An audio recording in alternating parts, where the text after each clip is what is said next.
Hello, everyone, and thank you for tuning in to Arcane Core Blackout. Before we get started, I would like to give a big thank you to our sponsor for this episode, 𝚕𝚎𝚝 Productions. They publish Monster of the Week, the game you're enjoying right now, as well as such critically acclaimed hits as Blades in the Dark, Fate, and Thirsty Sword Lesbians. They've got 2 new supplements out now for Monster of the Week. Tome of Mysteries adds new paranormal moves and playbooks for your hunters to try. And the Codex of Worlds takes your mysteries beyond the modern day and gives your party new team moves to try. Look for them at your friendly local game store or on the web at evilhat.com. Now, without further ado, let us continue. Hello, and welcome to Other Sider Studios. I'm your keeper for this evening, Ambrose, she, they pronouns. And tonight is the Season 3 premiere of Arcane Core Blackout, Episode 1, Eye of the Storm. This series is using the Monster of the Week, a Powered by the Apocalypse game by 𝚕𝚎𝚝 Productions. Now, let's introduce our cast, starting with Calamity. Hello, I am Calamity. My pronouns are she, they. Today I will be playing Cameron, who is your star. The star. We love it. Can't wait for that. And then next we have Iris. Hello, my name is Iris Wyndham. My pronouns are also she, they, and I will be playing Cordelia. Pronouns she, her, and she is the mundane. Cool. And Jazz. What up? My name's Jazz. I use she, they pronouns, and I am playing Mo Jackson, the professional. She uses she, her pronouns. Awesome. And Vin. Hi guys, I'm Vin, pronouns he, they, and I'll be playing Agent Foxtrot, the wronged, any all pronouns. Awesome. And now, without further ado, let's get into the recap for Season 2. The Dollmaker, a contained eldritch entity classified as transcendent, asked to meet with Mo to give her some information on a few items that had been sold by ex-trader hunter Chris Stevens. One of those items, the Dollmaker's journal, has been identified, and they were able to find it relatively easy, as 12 was, correctly. A little too easy. Unfortunately, Mo becomes infected by the book, which causes a form of corruption. This unfortunately leads to the divulgence of the Dollmaker's classified location, if I remember correctly, which now we're here. I love it. It's totally fine. But that's why. Familiar faces from the sleepy town of Frayton, Pennsylvania, Detective Damian Lucas and Dullahan Willow Weaver, come to the core with a bit of a mystery. They bring freshly revived magic user and doctor Jack Olson with them, and he seems to have been brought back to heal Chris. Interesting. Though Jack's husband had failed in the attempt at reviving him, he's here for some reasons. So we don't know why he was revived, what happened there, or what end that they revived Chris, or they need Chris revived. Cordelia, after Ezra's spirit goes missing, goes full force into researching how to revive the dead. Not just for herself, but the potential to bring Ezra back if y'all can find Ezra. But, unbeknownst to y'all, Ezra was already revived by a certain Theo and a certain Millie. Regardless, research was helpful and was able to use that research to revive her with the help of Ezra when Ezra was found. It's probably fine. Nothing bad happened as a result. It's totally okay. There's no consequences when you bring someone back from the dead.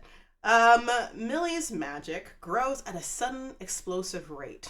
As most magic does, there's always a price with that. Their emotions had taken form and was talking in their head, but they slowly became devoured by another entity known as the Devil of Rage, no name given at this time. After meeting them in person at Caligo Avenue, they were presented a deal, which was to kill Chris. So a lot of people vying out for Chris. Something's going on with Chris there. As a means to put off the inevitable, they decide to participate in acts of rage, so they don't have to actually kill Chris. But let's see how long that goes.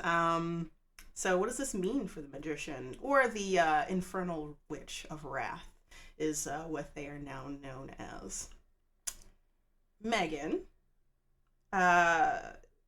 makes good on her deal with the Fae Nimue. Who knows what Nimue is? It's probably fun. Does research into Theo, promising to provide details about him to her. And by research, she means breaking and entering, by the way. Breaking into his apartment. In doing so, find out a couple of things. Find out that Theo hasn't aged in a very long time. Knows Ezra since he was at least 20. Ezra's 30 something. So at least for 10 years has known Ezra. When Megan confronts Theo, she finds out that he's a Nephilim, and that his wings have been taken. And there's a reason why he doesn't like people to know what he is. But hey, now she does know, and that information was divulged to Nimue. Asking to use his abilities as well as his essence for who knows what reason. But in doing so, opens the doors, a deal with the core to have Fae make a proper deal with the core themselves. So now the Fae and the core, or the human realm, have a bond of some sort they're working through. That means that Megan is now liaison between the two. Did not intend for that to happen. Megan tends to make deals thinking that she thought all the way through. She didn't. So here we are. So Megan is a little busy at the moment with doing that liaisoningness. And unfortunately, as y'all have guessed, the doll maker is now out, roaming the streets with an unknown number of dolls to his disposal. So we're not sure who's a doll, who's not a doll. You're gonna have to do some legwork to find out if you're talking to someone that is or not. Who knows what will happen? What is the doll maker's goal, and what do they want? That's up to you to find out. So good luck, cast members. Content warning. This is a series that focuses on the following elements: violence in combat, such as gun violence, fighting, and supernatural violence, trauma and processing trauma, minor body horror, descriptive scenes of death, no gore, but may be unsettling or dark, illusions and altered realities, creepy atmosphere, betrayal, and potential death of NPCs, obviously you, but hopefully you don't die. So don't worry about that. Please take care of yourselves. If any of these elements make you feel uncomfortable or just don't sit right with you, you can always return to watch the VOD, check us out later. And this not only goes for the audience members, but of course our cast as well. Y'all can leave at any time if something is too much. And now, without further ado, let's continue.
The end of October normally brings in light, rainfall, and a chill. This time around, it feels different. Gray thunderclouds roil and invade, blanketing the city in a faint shroud of darkness. The skies groan and rumble with the promise of lightning that never seems to come, and rain waters pour from the skies as if the heavens themselves have opened up to weep across the city, mourning openly over its denizens. It's icy and sharp against the skin, and it seems like there is no rest in sight, only moments of a lighter drizzle between the hours. It is late afternoon. Cars whiz by and honk occasionally as traffic begins to pick up again during the lunch rush. People hustle between office buildings, sidewalks, and subway entrances as they take their breaks, whether to grab a smoke or get a bite to eat before returning to the rat race. Neon lights from storefronts and car brake lights cut through the pale, ashen fog, brightening the scene as the camera follows the flow of pedestrians from above. It follows a brilliant red umbrella moving through the sea of blacks, grays, and navies as a single person walks opposite of the flow of foot traffic in Midtown Manhattan. The camera adjusts to follow close behind them. Their shoulders are square, firm, as they walk with a confidence that seems to be a bit out of place for the setting. They whistle, low, but brightly to themselves, a familiar tune, something old-timey but memorable in nature. Enough so that some people turn their heads in curiosity if they continue on their way. What is this tune? This person eventually makes a turn into an alley. The further they walk, the darker it seems to become around them. The sounds of the city fade, becoming distant and minuscule. After a short while, they stop, and so does their whistling. Their lips, once perfectly formed to whistle their tune, slide into a gentle but sad smile. Speak to themselves, alone in the physical, as they slowly drop their umbrella carelessly to the concrete floor. I'm so sorry, Ripley. I thought I would have a bit more time with you, but it seems that I was too much yet again. It's happening faster now. They slowly turn their eyes to the sky, the white of them an inky black. Their iris is a brilliant toxic green that shines brilliantly in the darkness of the alley. Their skin quickly went from lively to sickly pale as patchwork and crossings of black veins pulse and rapidly spread up their neck, at the corners of their mouth and their eyes, down their arms, pooling at their fingertips. You will unfortunately not be able to see your loved one someday, but rest assured, little one, I will always remember you. Your eternal death will not go unseen. Thank you. Another moment passes, and for a split second, their face turns from serene, peaceful, to horror and fear. Their eyes become human, a warm hazel, in a literal blink of an eye. Their mouth opens to call for help, but it dies in their throat before the note can even form, as a black, viscous substance pools and bleeds from their mouth. They crumble, falling with a sudden dead weight, not unlike a marionette being cut unceremoniously from its strings. Their final breath is a sudden one, cut short on the inhale, never to become an exhale. And now, there's just the rain, and the city continues on. We cut to a museum in Brooklyn, the New York Transit Museum, specifically. It looks like the entrance to a subway station, to be honest. So stairs going underground. The camera would move through those doors to the gift shop that's off to the right-hand side. It looks like a platform. There's like a subway platform. There's memorabilia of different forms of transportation used in New York City throughout the years, the creation of New York City. You go through the glass doors of the gift shop that's off to the right. It's kind of interesting to see buses that go from Queens, Nassau County, different forms of train car models, puzzles, and stuff like that. we follow the camera and it like pulls up behind someone that's at checkout. Foxtrot, Agent Foxtrot. What's something that you would get a souvenir for at this transit museum, if at all? I mean, I know it's particularly childish, but I've always wanted a train whistle. So Oh my that's the god. only thing on their person. And they're fiddling with it like already, like they've already paid for it, but they haven't. So they have to like put it on the counter, let it stay there, and then go through, the process of transactions. And it's back to just toying with it. Cool. I would say there's one other person right in front of you. Mhm. They're getting like a model subway car, specifically of like a train, so like blue symbol with an A. And they make their purchase and turn around to look at you. Can you describe what Foxtrot looks like? Um, Foxtrot is they're in their like mid late 20s, possibly average height, 5'7", 5'8", in that area. Uh, very athletic build, pretty straightforward as a person. Kind of darker skin, buzz cut, and these dark uh black sunglasses and a leather jacket. Someone who probably wouldn't be at the the train museum, but here No. they are. It doesn't look like someone that would be at the train museum. As that person looks up at you, like, oh, excuse me, and then they walk around you to leave.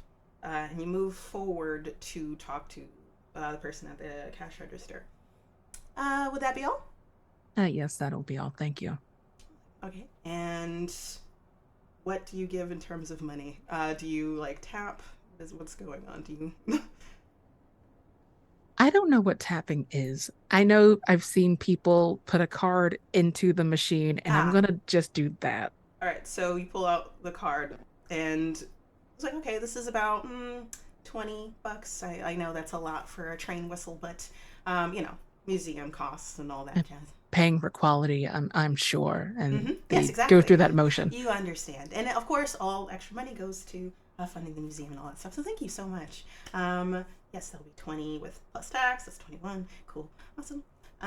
And you tap it or you insert it, the chip, Mhm. and it makes a decline noise. So it's like, can you try another one? Do you have another one? Does my wallet have another card, or am I just Give it a try. okay? I'm gonna look at my wallet, and just see those green things. Pull a piece of paper out and just offer whatever that number is. That's 100. Is that? Yeah, like sure. Did you? I'm assuming you want change. No, And then, I'm donating it to the museum. oh, oh, oh, hi. That. Thank you so much. I It takes that. don't So no mention it, and change. No no, change. I am trying to speed this up a Okay, bit. yeah. Thank you. Okay, cool. And Yeah. then puts it in the dings it, rings it up, pulls out the cash register, dollies it up, realizes, oh right, no change, and then puts it in the tip jar to the right. Thank you so much. Please take care. I hope you had fun with the museum. I hope you learned a lot. Please come again or pass on the information about the transit museum. We appreciate it. Thank you. And then they just turn around mechanically and walk out. Okay, so you do that. You have been down on the lower level because like this is underground, so there is no Mhm. reception while you're under here. I would say that you've been here. It's the afternoon, so you've been here like let's say 2 hours, being thorough, uh, forgetting kind of that you're on call a little bit, but hey, you're learning as much as you possibly can. You get to the higher level once you go through the doors, and your phone starts to ping a lot. Okay, we're dealing with this. First notification you see is from someone. The name kind of looks familiar, Aurora. They've been in contact with you about a couple of things. They're like, oh yeah, like this person, yeah, like they give me work. They make sure that like I know what my next assignment is. Also, they are giving me information about housing because I need a place to stay. So that's important. first thing you see from Aurora is, hey, where are you? Like, kind of need to be able to assign you to things. Also, your room is ready. Like, there's been a vacancy, essentially. Okay, and they're just gonna respond with an okay emoji and make their way to headquarters. Luckily, where the museum is, it's about like a 15-minute walk, so it's not that much of a distance, which is great. Hence why this is the perfect time to like to look through. When you get to the core, which outside looks like an abandoned building, but you know better now, you can enter. There's like a passage, a set of runes that you have to trigger at the entrance to open and show the illusion or bleed the illusion away. And you see for what it is, a functioning factory warehouse. When you enter in, there's a hustle and bustle, and it's a lot busier than you're familiar with. How long have you been with the core, actually?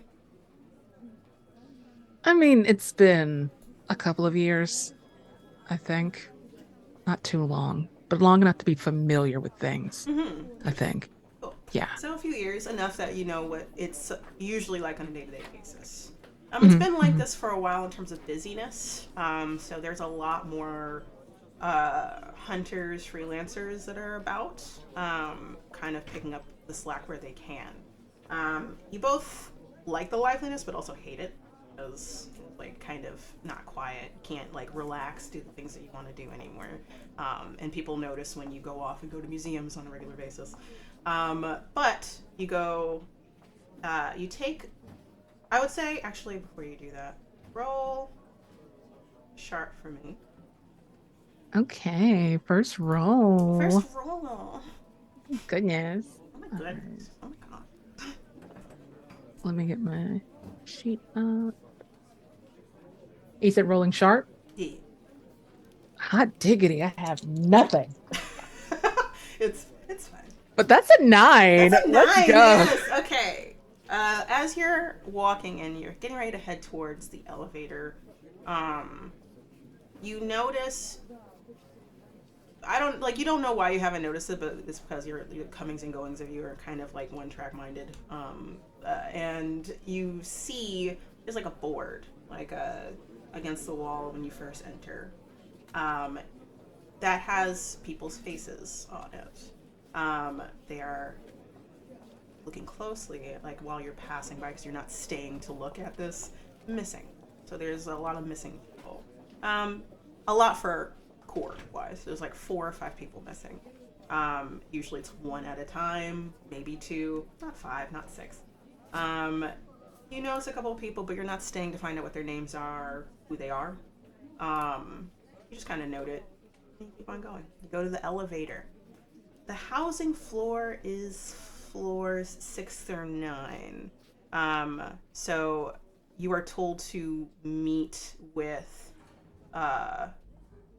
Aurora at floor 6, like at the elevator. So you take your way up to that, and you step up, and you see a woman that's about 5'7", tan skin, long wavy brown hair, beauty mark right here, brown eyes, full lips. Business pro, where normally people are standard business casual here, like she's full business pro. And she's looking down at her wrist, has like a clipboard. Like she looks stereotypically like office manager vibes or office assistant vibes. It's like, oh, yes, Agent Foxtrot, it's finally nice to see that you are up and at 'em and here, I'm not used to you being late normally, but I just became assigned to more freelancers recently, so you wanted to see rooms, right, before we get into like the assignment for you. Yes. Yes, please. And I do apologize for being late. I was taken away by the museum. Right. So follow this way. So you walk down. It's one of those. The best way to put it, it's kind of like there's 2 hallways. And there's like 2 like matching hallways. You go to the left and down. as you're walking down with her. She tries to strike up conversation with you. So she essentially is like, okay, so after this, we all are meeting at the command center. You do have the address for that, right? I should. Yeah. Okay. If not, I can resend it to you. It's, the 𝚘𝚎𝚘𝚗 task force. Everyone's meeting up there to be debriefed on a couple of things.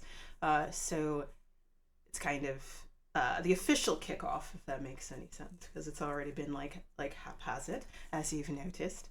But now we're making it a little bit more official and keeping everyone in the loop about things. You are become highly recommended. I want to give my condolences to you and your past team, because I know you've been through a lot. So take it easy if you can, and there's a lot of people that you can lean on and respond to. Like I know a couple of people. There's a couple of good people. There's 𝚘𝚎𝚑𝚗𝚘, who's very good, and then we have 𝚑𝚎, who's also I suppose okay. And then there's a couple of other people. So of course me, I'm always available. I'll always be available. You can call me at any time. So yes, if there's anything you need. Also, have you been touching bases with our mental health professional? Because again, being the only survivor of a full team wipeout can be bad. It's been tough, but I'm fine. I am completely, totally steeled nerves. I am fine. Okay. I'll take your word for it. But there will be check-ins from her. Just letting you know. So you make your way after this. This is taking a little longer for this talk. You didn't expect her to talk to you like this because she seems to be a very curt person, but I guess she feels like she needs to do small talk. So as you're walking down and you round the next corner, there's a room right there. The door's open. It's the only room that's open. You can kind of hear someone in there already. And it's like, okay.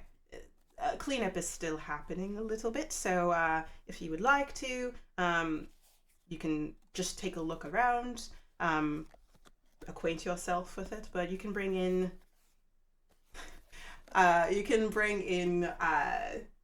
whatever you want. You can have people send you stuff that you have available for this room as well, but in the meantime someone is doing clearing out of the last bits of stuff here. Okay. So if you need anything, let me know. Take a look, meet at the meeting point for the touch point, and I think we'll be okay.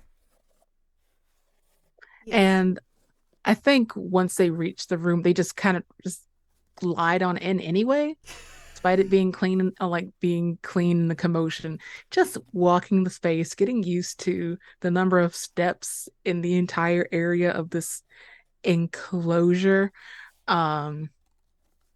Just getting familiar. Just as Aurora's getting ready to leave, you hear another voice in the room.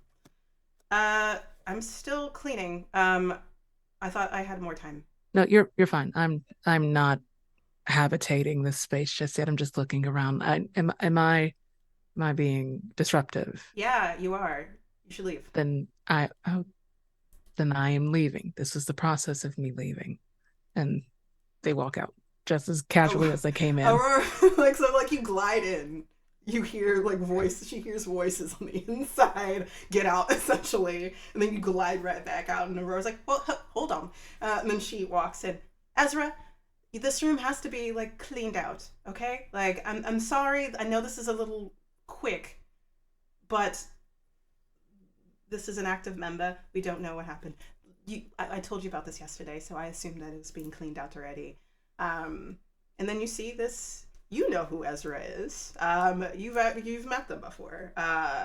And Ezra looks really is this guy who's early 30s, black hair pushed back out of his face, curly, with white streaks over his left ear, wearing glasses and wearing hoodie, very kind of tech casual, geek casual kind of situation.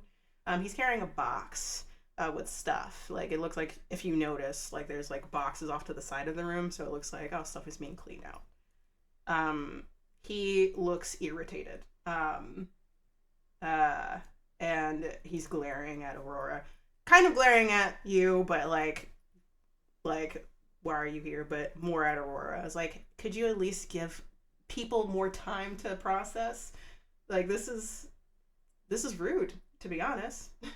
I'm sorry, was there paperwork I'm missing? I thought everything was processed. No, like, I'm not saying the paperwork in process, but like someone lived here that just was reported missing. I didn't think that this was going to be filled in for another few days.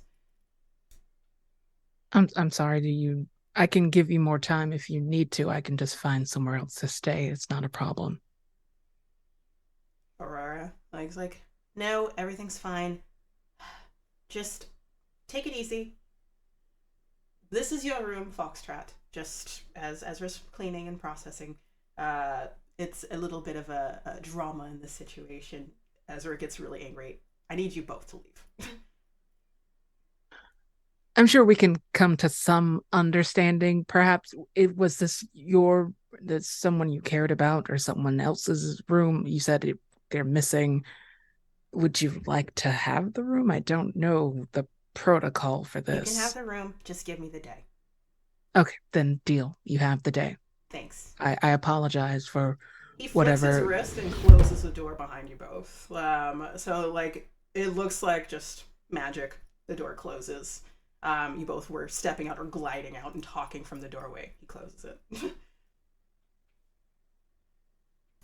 Was that a command? Did I miss something? What? I don't remember learning that in training. You don't remember? I'm sure there's some capability. Anyway, okay. Then should we just expedite this? Please. Yes. There's paperwork for you later, but yes, this is your room. I'm really bad at when it comes to the whole emotion thing. No, I am the same way. I'm trying to be very logical about this, and it's not happening. Kind of so we should just time for us too. So like like there's a entity out and people are going missing. So I do understand, but the world moves on. So yes. Without further ado, I suppose if you would like to head to command, please. So takes out her phone, texts you the location for you. It was sent to you a while ago, but you haven't, like, let's say 2 days ago, and you're like, yeah, whatever, I don't need to be there yet.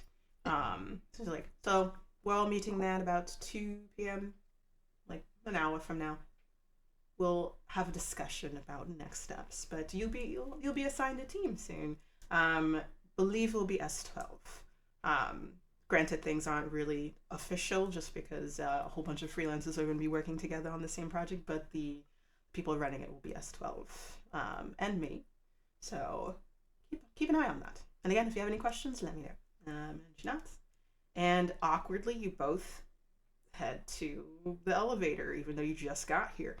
So yeah, that's that. As you're heading back to the elevator, you transition. Let's say the camera follows the path that y'all are gonna make towards the elevator, and instead of like going up, it's gonna go down.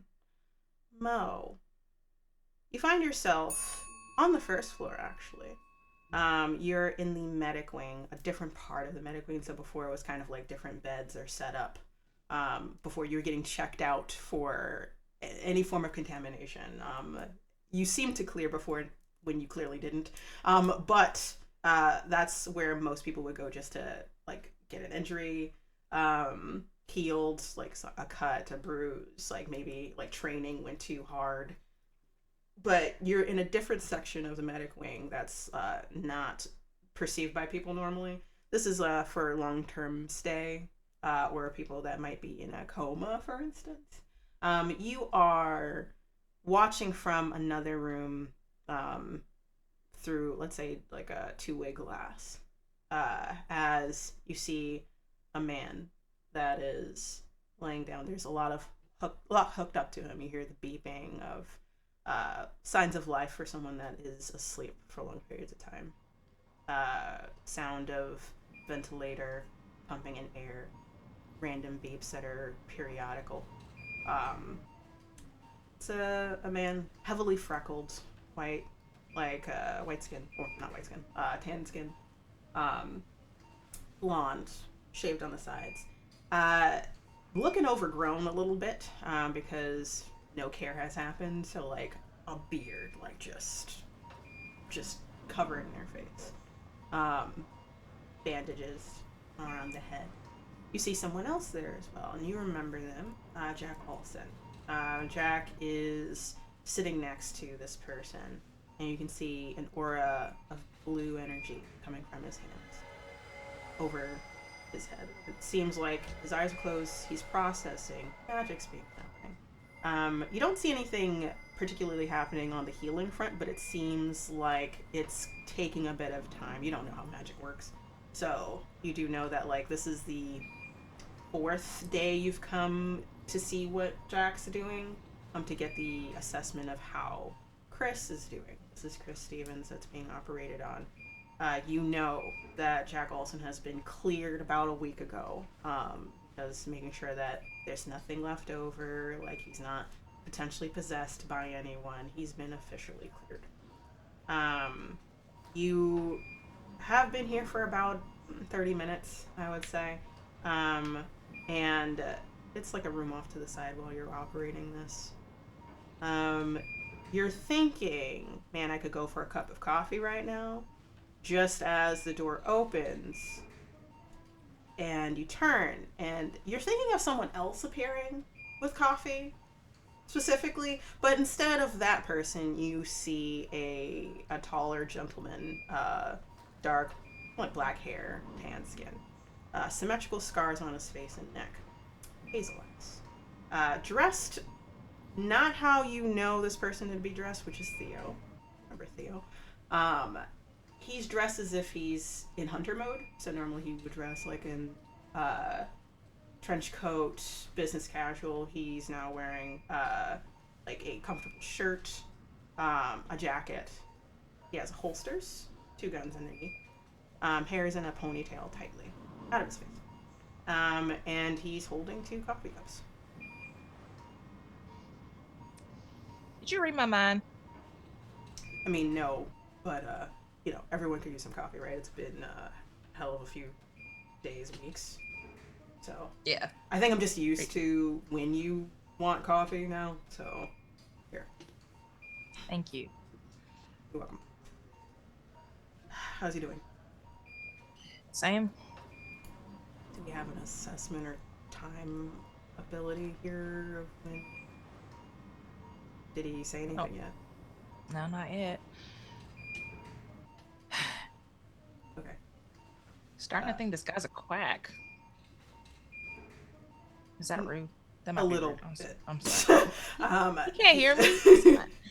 This is high level restorative magic. He's not a quack. It's just memory is a fickle thing to operate on. So it's kind of like you have to take as much care and time with it.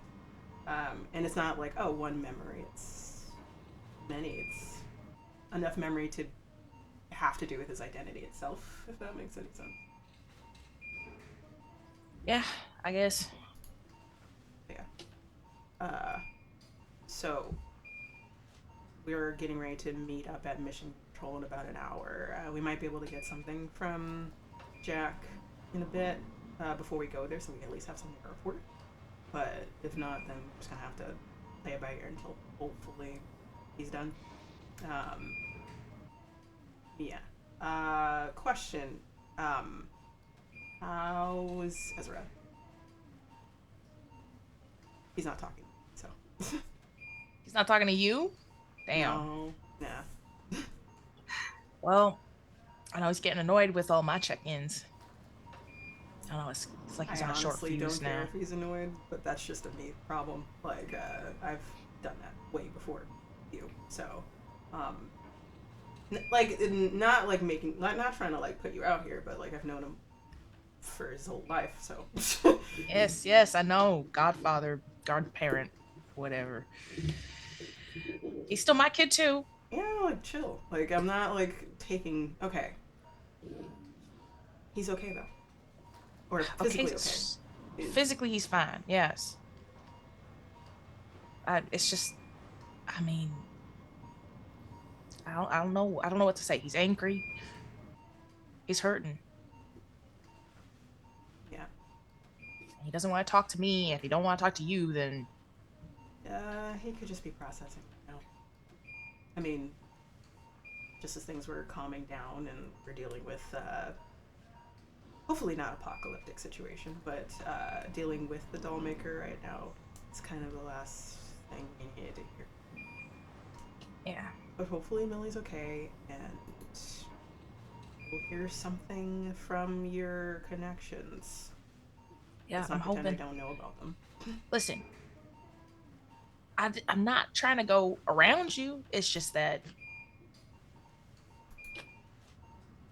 Don't look at me like that. Like what? Like you're disappointed in me. This is just my face. I'm sorry. I also show this to Ezra all the time. He always thinks I'm disappointed. No wonder he don't want to talk to you. Anyway, I have my methods as well. I haven't heard anything. Okay. Well, I'll let you know if I hear anything. Likewise. But whatever they're doing, I mean, if they need us, they'll call. Yeah? Yeah. Hopefully. Don't say that. I'm trying to be honest. As you're having this, because you both are looking at each other, you're not looking at the two-way mirror. The door opens off to the side of it.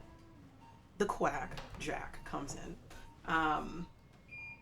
And looks kind of haggard, like tired. Probably because he's been operating this entire time. He waves.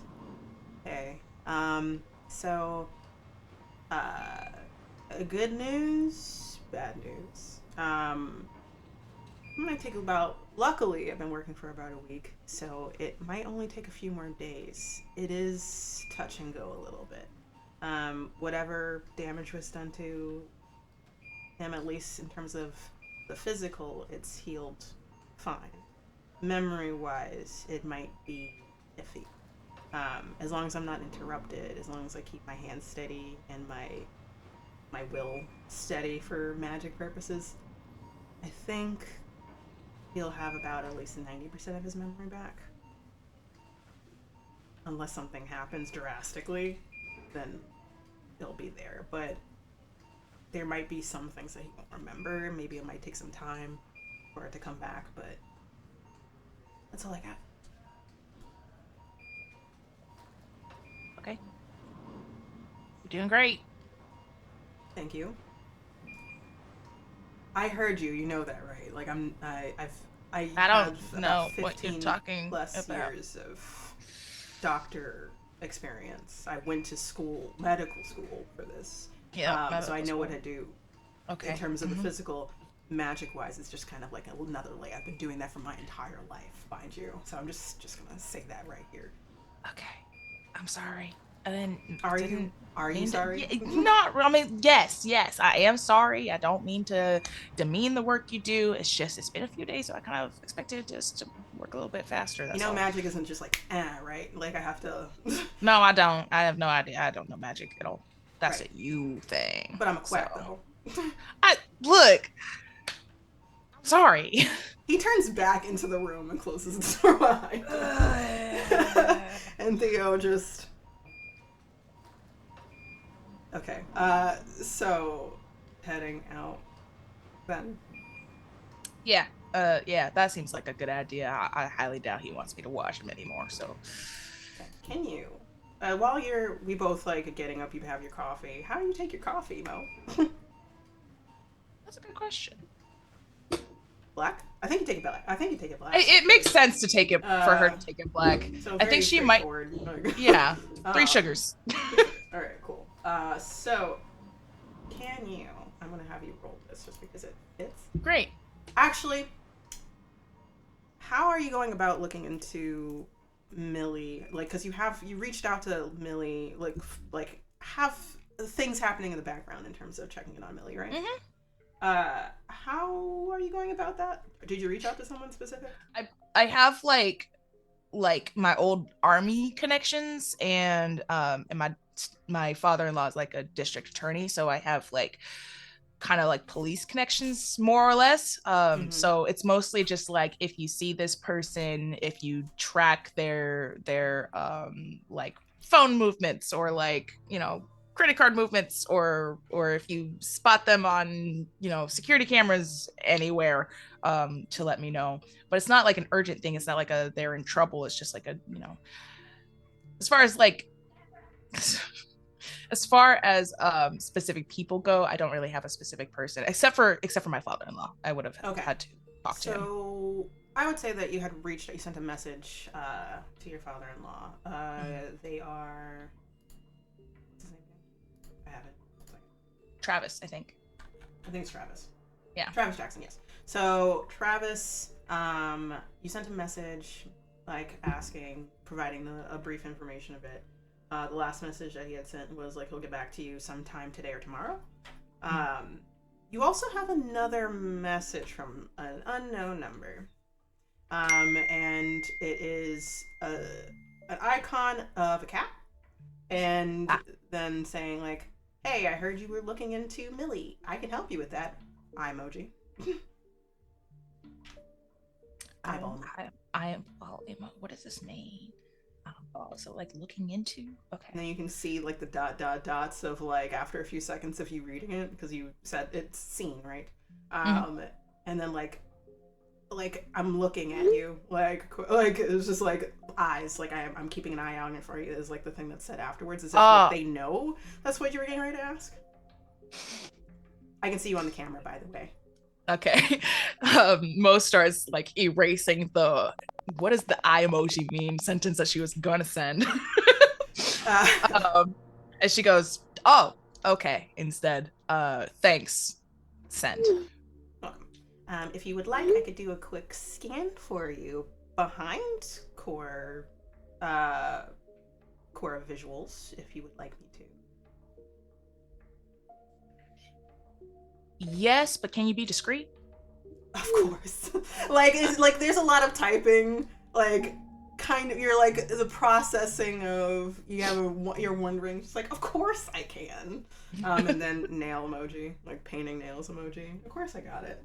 And then a few seconds after, like, I'm good at what I do.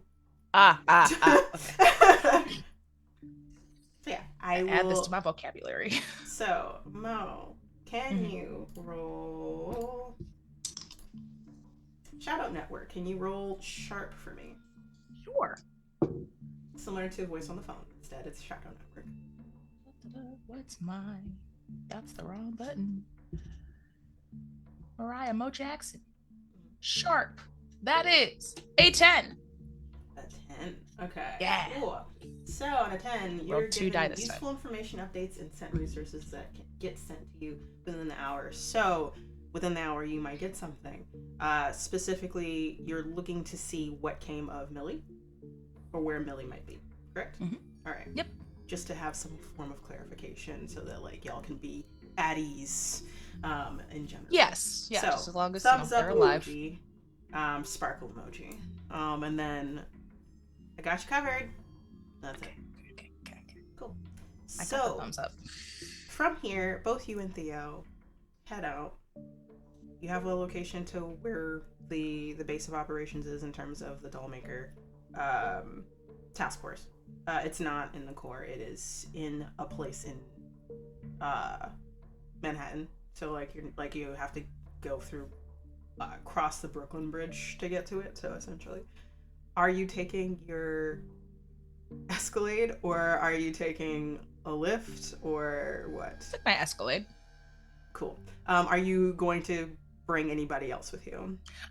Since Theo's already here, I kind of figured. Yeah, like I mean that, but like if you're gonna be like soccer momming it right now, are you like gonna wait for other people? I mean, sure, yeah, Okay. I'll wait. I can swing by and pick up.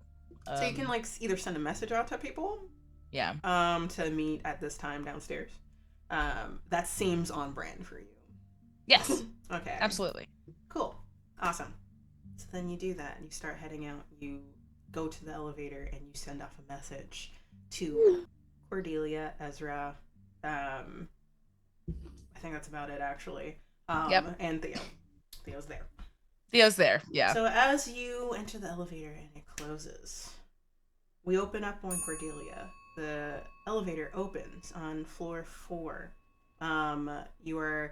You've been assigned to the research and development department. You are a seeker now, but you are not allowed to go out into field without supervision. You have gun permissions now, but you shouldn't be firing it because it'll be logged that you fired it. But in terms of that, you are assisting the R&D department. Specifically, Jack has requested for you because of your amazing trial of apparently he witnessed it. And so this person, they're really cool for research, and they were a quick thinker. Wasn't there. No one can verify that. But hey, you, right? So they asked for you by name, and you have been working with Jack for about a week and a half now. And you walk up to his open floor plan space where he does a lot of research. It's very chaotic, but since you started working with them, that you have been able to organize it or help them, and y'all kind of help each other because they tend to have a whole bunch of coffee cups that never make it to the dishwasher, never make it to the kitchen, varying heights of coffee. So and they're all lukewarm, it doesn't matter. You come back, you have paperwork. You went to the lore libraries to gather some information specifically about what you both have been looking into, which is the Dollmaker's journal, which is still in that containment on the table that's next to is their main working space. And it's still slightly moving. The pages are slightly turning and adjusting. Still, it's been weeks. So the fact that it still has life and movement and all this other stuff. Ever so often it tries to nudge into a dome. But barely any actual attempts to break free. Because it's just not gonna work. Sorry, book. So you walk in. Unlike how Jack normally is, where they're not paying attention to their surroundings, this time they're at least facing you, so they can see you. They're next to the table, cataloging the information they've found out. And they look up at you. Oh, hey Cass, what's good?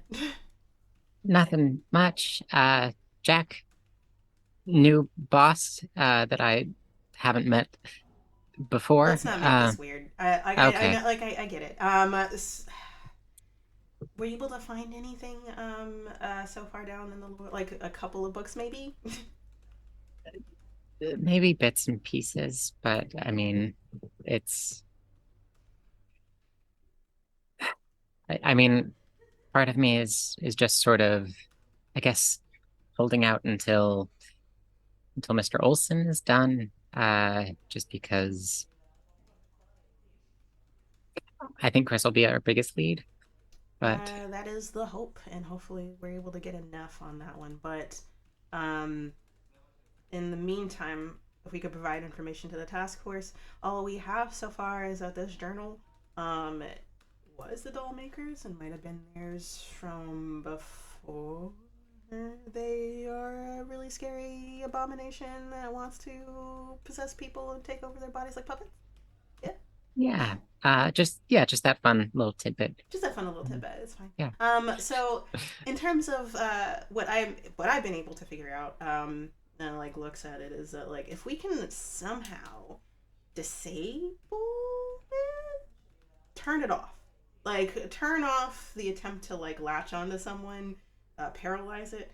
I don't know how to do that. So hopefully anything that you've looked up so far might be able to help in the lore libraries, but I haven't been lucky. But also I tend to be very tunnel visiony. I'm not patient, you know what I mean? So so maybe you have a bit more of a diligent eye, so perhaps do some quick research, and maybe we can do something. And I would give Yeah, you no. the space to do an investigate mister if you would like. And this is like the span of about 30 minutes to an hour of research that you both are going to be doing. That is plus sharp, I believe. Yes. That is a 10. That's a 10. So, luckily, for investigative mystery, there are two things you can do. You can use the normal investigative mystery, which is usually applying to a creature. There's also a flexible alternative option where you can ask me 2 general questions or 1 specific question. Did you get it? What did you get again? Sorry. 10. 10. So you got Full success. a full success. So you can ask me 2 general questions or 1 specific question. Gotcha.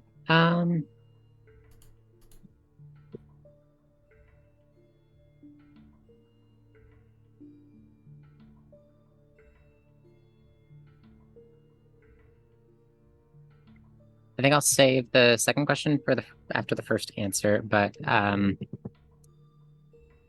what is being concealed here? Is there anything that we're missing? Any tethers that we aren't sure how they're still filtering out or anything? What is being concealed here? So every so often when you see the pages flip, you notice specifically when you're looking at it, obviously, it turns into something for you, obviously, but you're used to this by now. It turns into blue bonnets for you. And I think they're like something else, if you wanted to fill in the gap of something else that it might turn into for you, it's something that would hurt a lot to visually see. Do you have an idea? I think that it just turns into a like newspaper article from the mine collapse. Oh my god. Okay. You said it hurt, so no, I'm giving it's you good, hurt. It's good. I just didn't think about it. We love it here. So it turns into a newspaper from the mine collapse, folded. Older style newsprint, or a bouquet of blue bonnets. It doesn't make sense for it to turn into that, but inside the dome space, it feels like, it looks like it fills up with these, or it folds into a newspaper. But once you're used to that, because it hurt the first time, you're used to it. When it goes back to the state of it being a journal, you notice that it flips only between a few pages. Like 2 or 3. It's a journal. Like there's multiple pages. It only flips in between 3, and they're pages that are tailored to the person that's looking at it. So it might like say something about you, or Jack in this case. You have a feeling that these pages are the only ones that can do this, and then the in-between pages might actually have some important information about whoever made this. Gotcha. So it's hiding information on purpose. Now that you see it, and you can see it, like you have the time to be like, oh, I've noticed that it only flips between 3 pages out of the 80 or 100 that's in here. So, next question. Gotcha. And you said for the flexible alternative, I can ask just like sort of any question, or what a general question. So a general question would kind of be like, I would say a specific question would be like, oh, is this journal made by this particular person during this specific date? So if you're being really specific about a question, I wouldn't do that unless you're like, oh, I've connected the dots about a couple of things, maybe. But you can't do that here because you're just learning about that. So anything I think would be general at this point. Yeah, no, and also looking back at the regular questions, I think that this is in vain enough of like what can hurt it. But like, do we know if we could just tear pages out? Like, I know it's a magical artifact, but you can theoretically, because it is a journal, but even getting close to it, you feel like would initiate the corruption process, because when you touch a page, it paper cuts you. So when a paper cuts you, something happens where something enters your bloodstream to cause corruption. If you can disable that, that would be helpful. What could hurt it, theoretically, would be anything that the doll maker is weak to. But that might destroy it. So you're trying to find a way to disable it or like minimize the weakness so that like it temporarily stops it. I don't think you're able to permanently stop it from like activating. You might have like a window of time, but you would need a way to do that. Yes. Well, for one thing, Jack, yes, I think patience is something more of my strong suit. I mean, one of the reasons why I asked you to help me. Yeah, a century or two will help with that. Honestly, it's just more that I'm not used to my eyes getting tired anymore. And so that's just, it's part a of rough, the human experience. And luckily you're doing it partially with me. So I have more patience for that sort of thing. Because I also know you. Yes. Corey.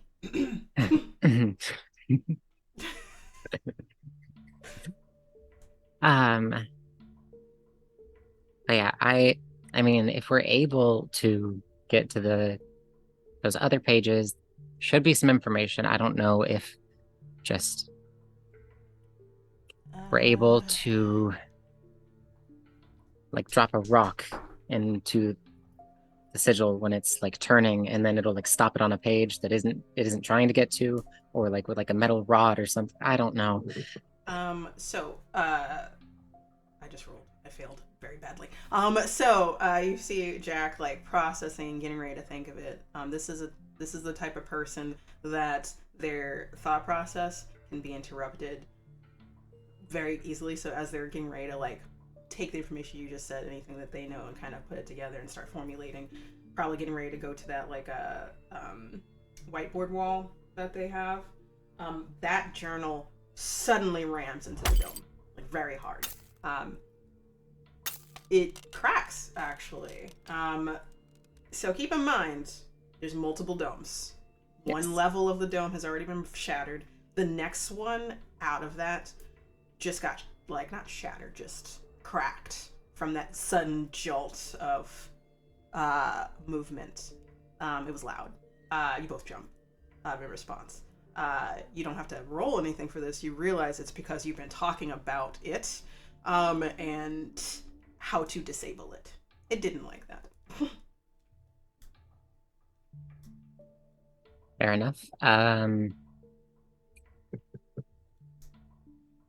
We're not trying to disable you. We love you. I'm sure you're a great read. Isn't that right, Jen? Its pages rapidly all of a sudden, and then turns into blue bonnets on you. Oh, fuck you.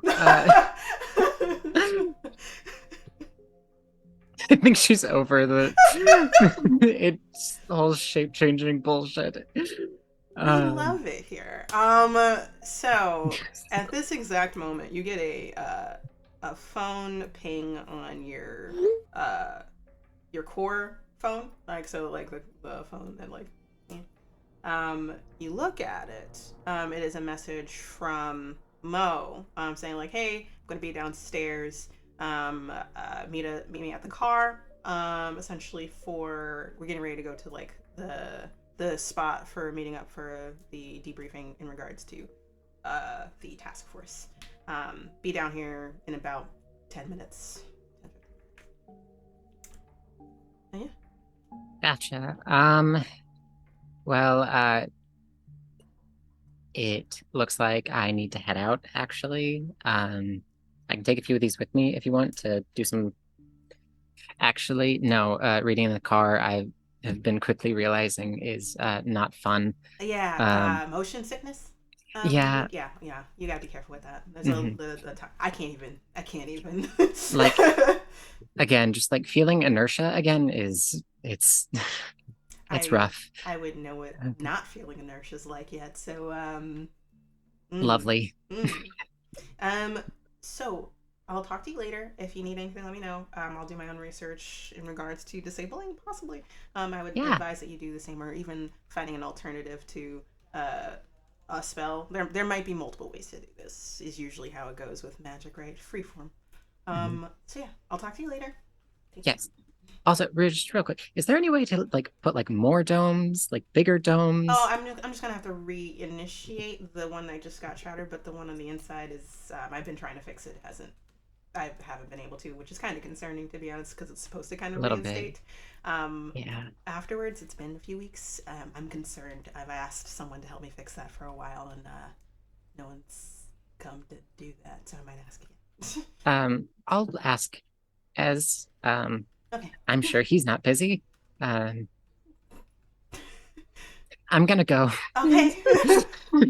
There's a lot of weight in that statement there. I'm not gonna ask because I don't care, but have a good day. Oh. I wouldn't ask you to, but bye. She sprints out of the no. She just keep her thumbs up, walks backwards into the door from and just it's then fine. turns. Later, and then they slowly turn to like process and then like point at the dome. Like, you better stop. You better stop doing what you were doing. And then it turns into like a really beat up laptop on them. And they're like, oh, fuck you. Similarly, right? And you make your way to the elevator to go down to meet with 𝚘𝚘𝚒.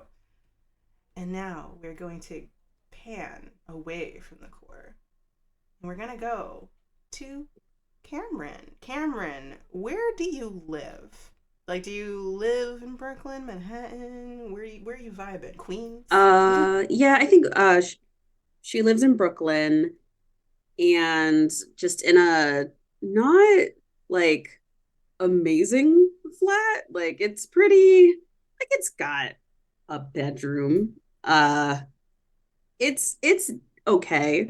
It's yeah, just nothing fancy, but it's cozy, a little cozy. Is it like a very studio, messy. 1-bedroom apartment? 1 bedroom. Okay.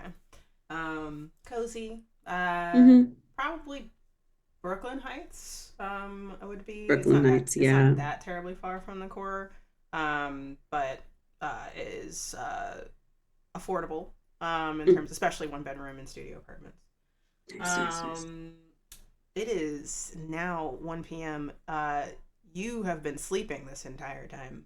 You seem like the type that is definitely not a morning person, but not a morning person to the degree of slept through every single alarm. Yeah. Or maybe never thought you set an alarm and did not set an alarm. That sounds more like it. Yeah. Okay. Probably thought they went and set one, but like didn't even open the app. Got ready, completely forgot. Probably started scrolling. Yeah, remember to remember. And then fell Didn't asleep. actually do it. Like, yeah. So you're not awoken by an alarm that you thought you set. You're not awoken by anything. You're awoken by your phone ringing. And funnily enough, the ringtone isn't like a standard ringtone.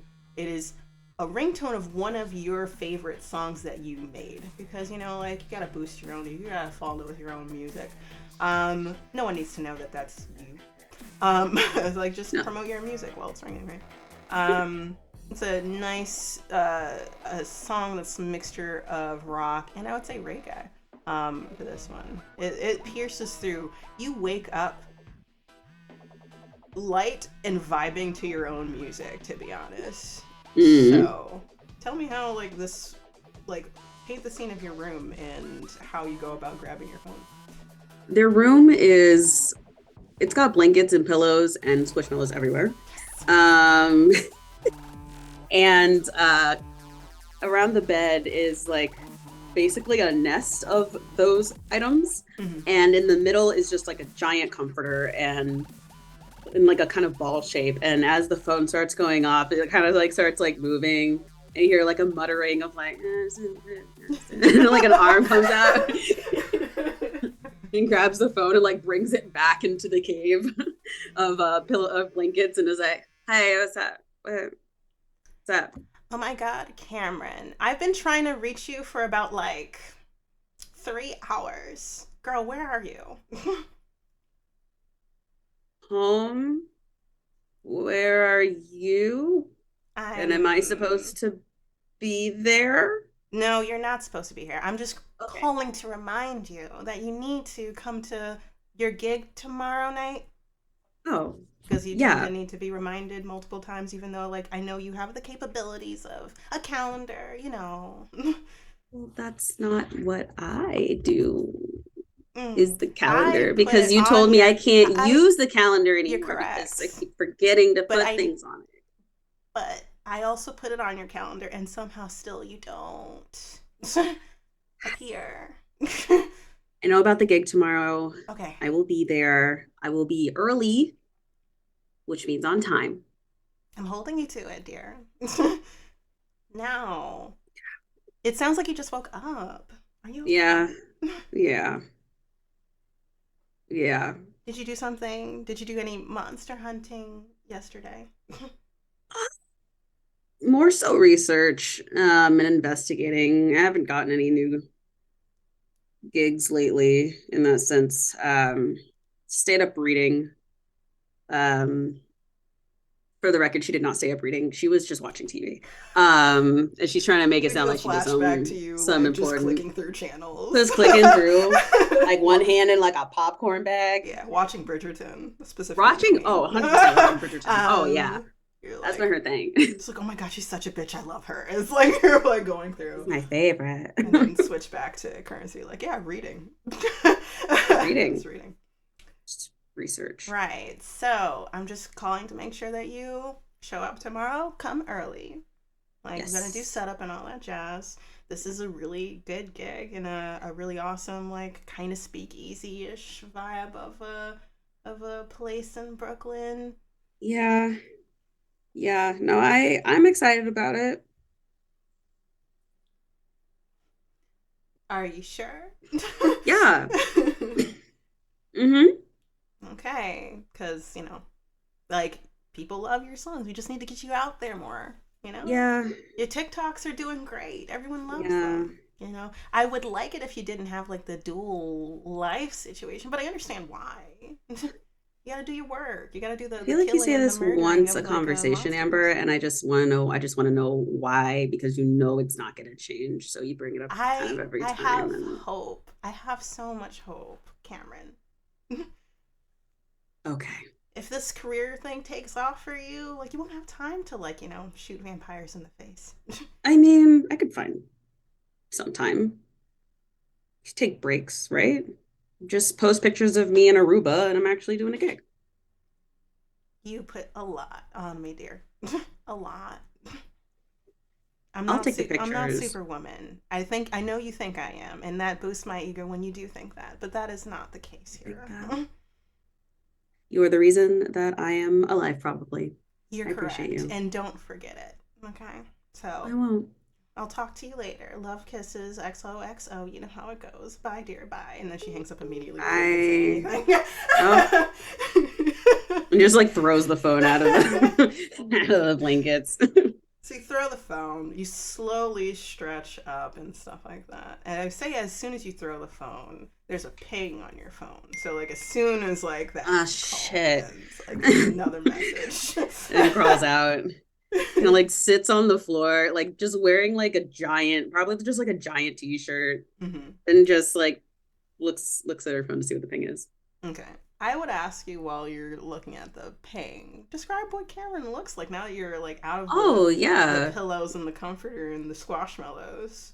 Yeah, so Cameron is like 25, probably about 5'3"-ish, has this like short kind of like boyish cut hair that's kind of like wavy curly. It's all over the place right now, kind of more curly than wavy.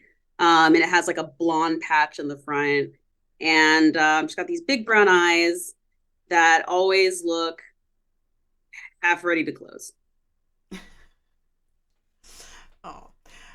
So you're able to set up, get your phone, look at the ping. You see a message from, you know them to be Janice. Janice has been in contact with you a couple of times this past 2 weeks. You know that stuff's going on in the core, but you haven't really been assigned. Not because, predominantly because, like, you have human life, and then you have hunter life, right? But also, I would say you kind of feel this, like people don't trust you enough as like a hunter to take on gigs. Not because you're bad, you have a bifurcated life. So you're not asked to do gigs often. If it is, it's like, oh, it's in your neck of the woods. It's a very low priority thing. You could do it real quick. We'll give you the money when you're done, whatever that might be. Versus like a long scale thing. This is Janice sends you gigs as well as like random handlers, because you're not a part of an actual team. Janice sends you a message saying like, hey, you've just been assigned to the Dollmaker Task Force. I'm sure you're aware of what this is. Upon seeing Janice's name, like their face just lights up, and they open it, read the message, and are like, yeah.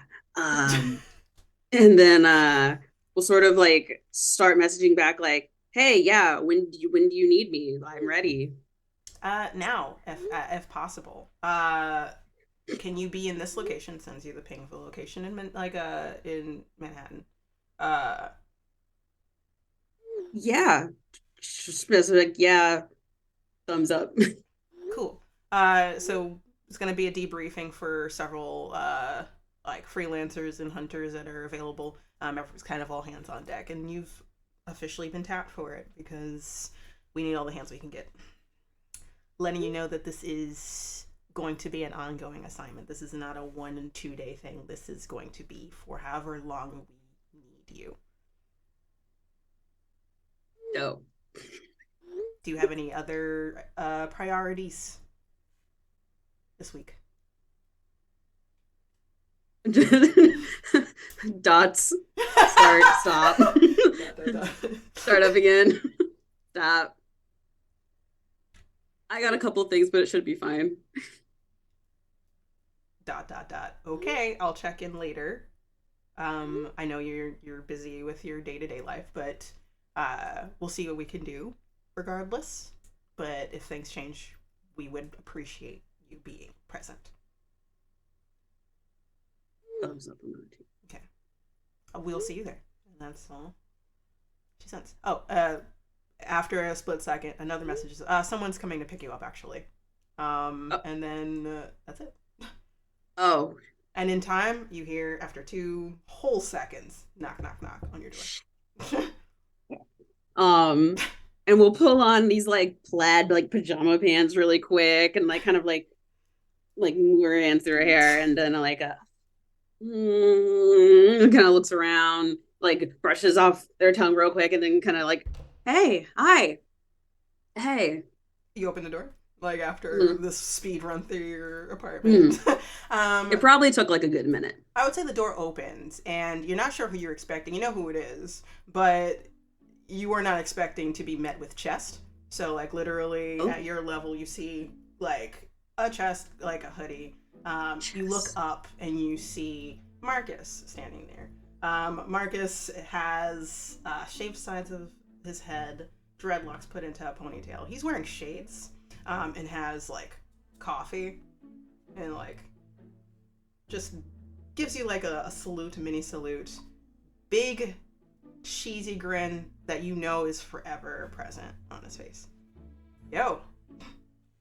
How you doing? What's up? Hi, it's good to see you. How have you been? Been a second.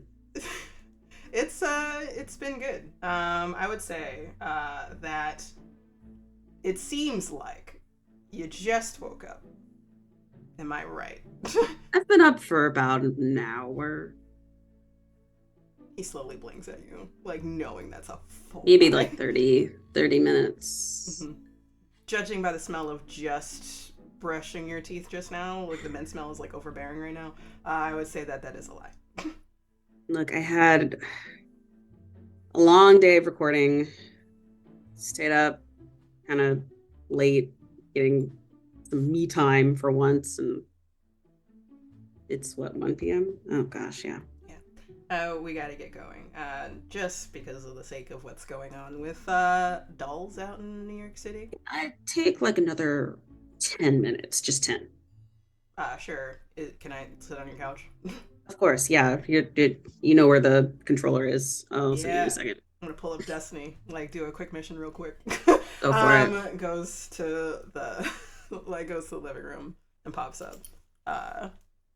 Knows your apartment enough apparently of like, oh yeah, like turn on the TV, turn on the PlayStation, set up the controller, logs into his account for Destiny, and starts playing.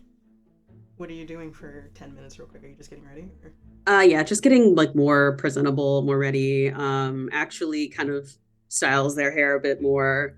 Puts on like a like a like a like a cropped tank top with like a plaid kind of like shirt over it, and these like baggy pants, and looks like the headphones that she always wears, and sees that they're not like fully charged. She's like, that's fine. Puts them over, grabs their bag and comes out. Oh, and they washed up. And they washed up. Okay, so real quick, just washed up. Like quick, like wash up, like got the hand soap. Yeah, like just doing the quick, you know, like making sure. Did the deodorant, yeah. So that happens. You come back out, you're looking presentable. He's in the middle of a Crucible match right now. Disconnects as soon as you're ready. All right, let's go. It's like about it's gonna be about like 30 minutes. I'm gonna call a lift. So oh, okay. Do you have like a charger port I can use in the back of your car? Yeah, should be fine. Oh. Okay.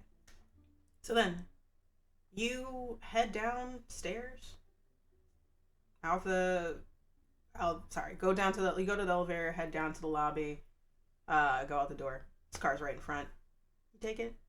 You have your own car too. You have a van, but like in terms of like what's going on here, best to travel in pairs kind of situation or groups. Yeah. So you decide to take his car, and you charge your phone. You head to hold on, let me check something. You head to base of operations, which is in Hell's Kitchen, I would say, is where the base is. It is a hidden space. Originally looks kind of like a warehouse, in terms of like more of an upscale warehouse is the best way to put it. What do people like to do with like, what is it called, like co-working spaces, like repurposed into co-working spaces, brick and stuff like that. But it looks like it's been magicked up a little bit, so there is a bit of illusion work here right now. You can tell, you're used to this by now, all of you, that it's not, it's abandoned, and if you walk past a certain point or do a certain amount of sigils, it looks different. It's like, oh hey, there's only certain pathways you guys can see, and then there's everyone else. So like, if there's, you will see two like hallways, a normal person would only see one hallway, for instance. So you would enter, and then you take a left, and then there's a hallway there for you down, and that whole area is cordoned off for you. So there's different rooms, and there's one larger room down that hallway that is big enough for a large group of people. So like it would be kind of similar to like a open space for a co-working space, that is all designated for y'all. There's a space for the war room where everything is set up, in terms of there is boards, glass window panes where people have made notes, posted notes, pictures of people that have question marks next to it, people that have gone missing from the core as well, and stuff like that. I would say that who arrives first, obviously, is the dedicated hunters. So that would be Mo, Cordelia, Ezra, and Theo, because they have, I wouldn't say they have stake in it, but they've known what's going on. They've been a part of this whole process the entire time, so it's pretty serious because they know what's at stake. There's a little bit of a awkward tension between everybody because Ezra is not very much in character in terms of he's an angsty boy. So there's that. Theo has tried to start conversation with Ezra a couple of times, but Ezra, uncharacteristically, is just ignoring him. and it's both you, Mo, and Cordelia are like, ooh, ooh, this is spicy. Why are they so mad? I would say next, who would arrive? I'm torn here between Cameron and Foxtrot. Cameron asked for food on the way. Okay, so Foxtrot shows up next.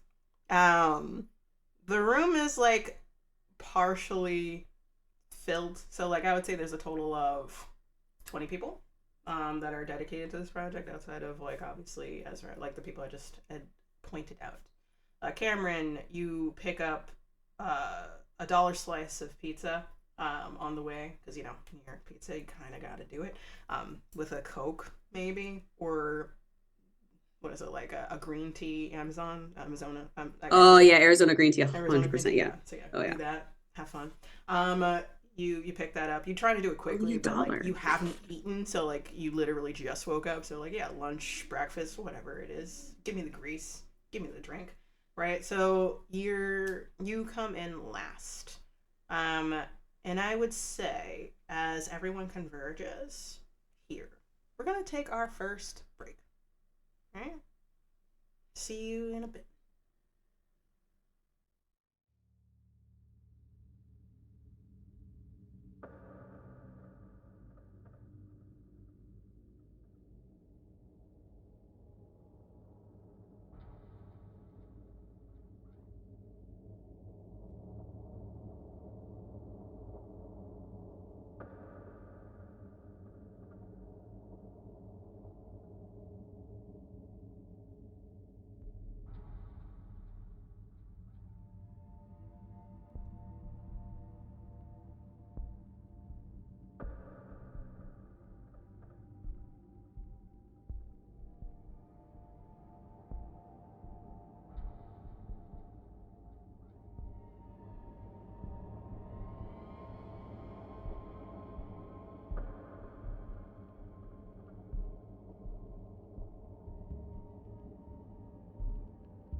And we are back.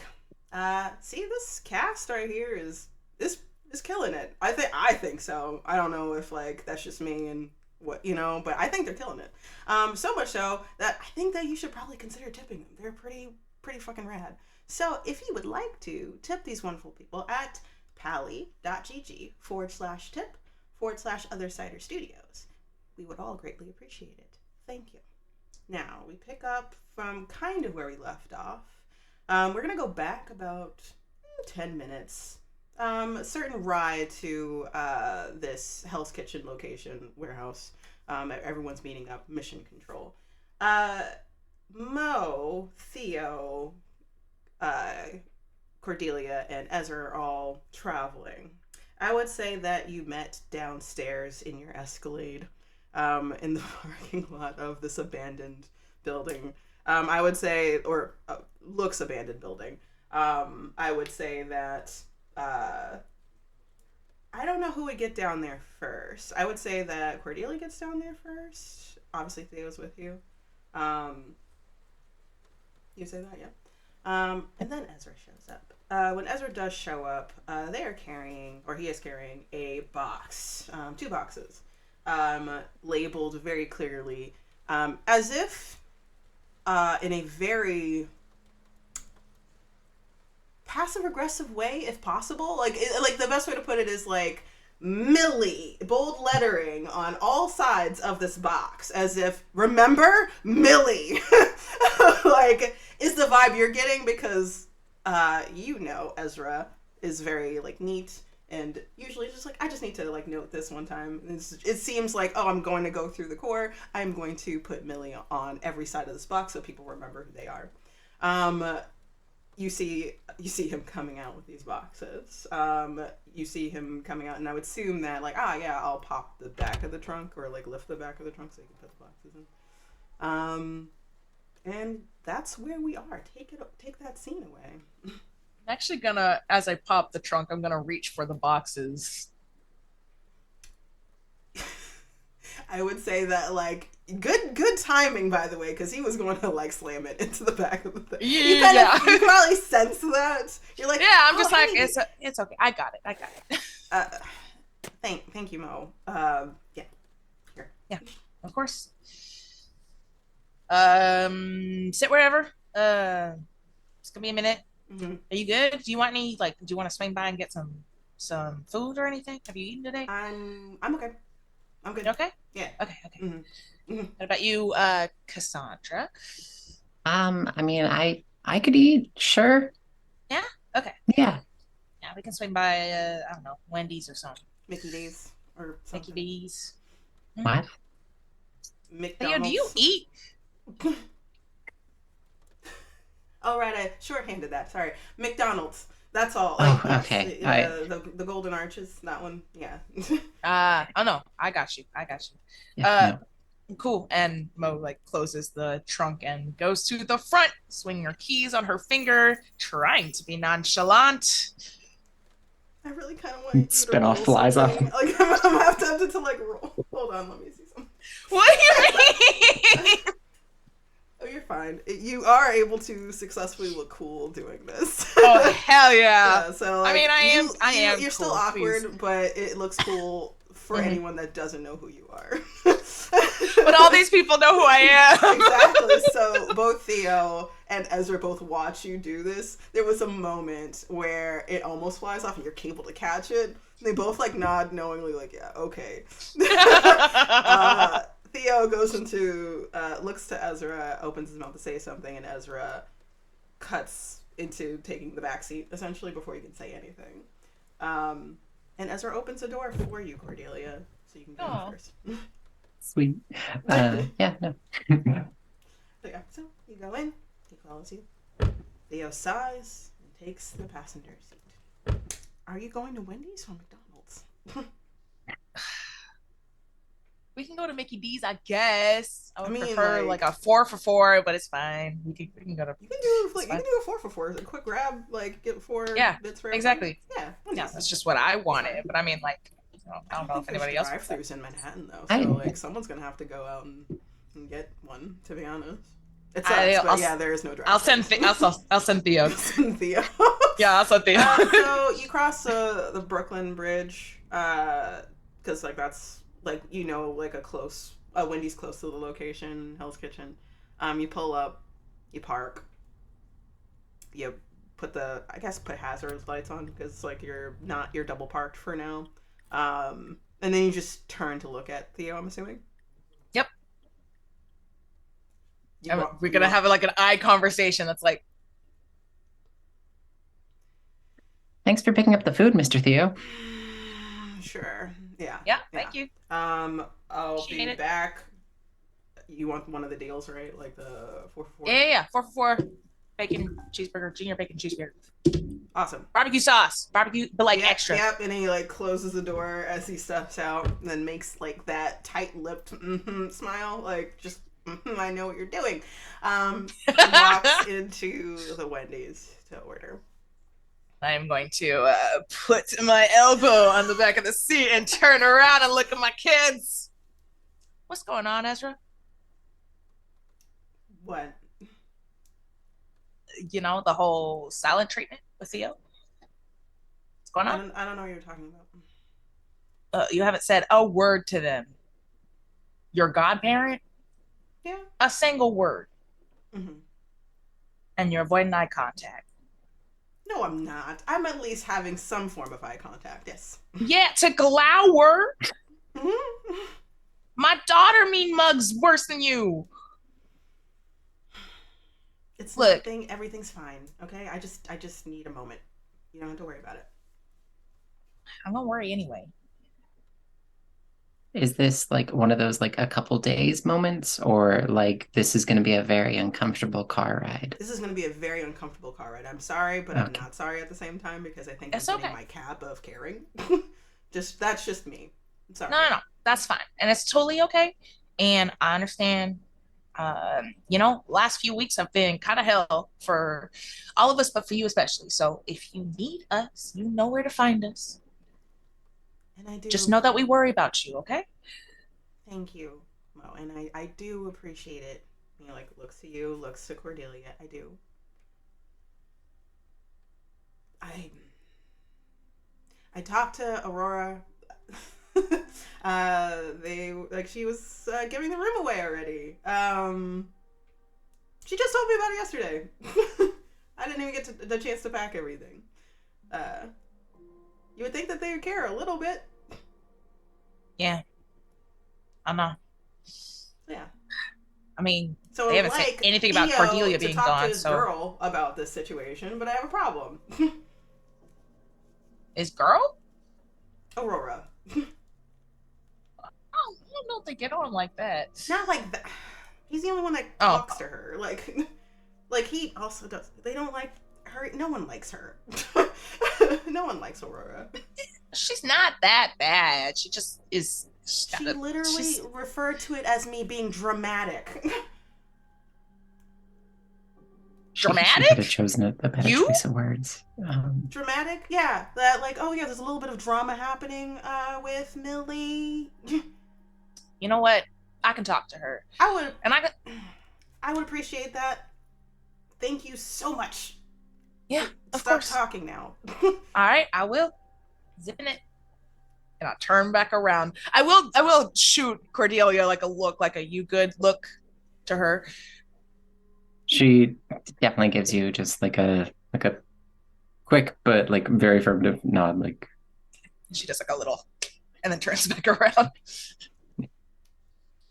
We sit quietly in the car. Like y'all, like you can have eye conversations all day, but when it's in the back seat, like he's right there, and he just makes a gesture, like I can see you. Since when has Mo cared about when people can see or hear her? So you didn't know, like you pretended like you didn't see doing that. I will turn on the radio and I will switch it to a country station and I will turn it all the way up. Good choice. Good choice. I would say, just for flavor, that Ezra, the only real thing that changed about him visually, like, because obviously he's wearing his glasses again, he's wearing gloves. Now, specifically, like, kind of biker gloves. is the best way to put it. So it's a little bit more stylized versus like, oh, just like your random winter gloves is the best way to put it. And seemingly absently reaches for Cordelia's hand to hold it because he needs that for the moment. He's trying to be stealthy about it, and is successful, but not to you, Cordelia. Well, I mean, Mo, you're facing forward, unless like you're like, oh. I'm gonna staring at them in the rearview mirror. Oh yeah, no, yeah, like that's a very mom move actually. Like, okay. Peeking. Noted.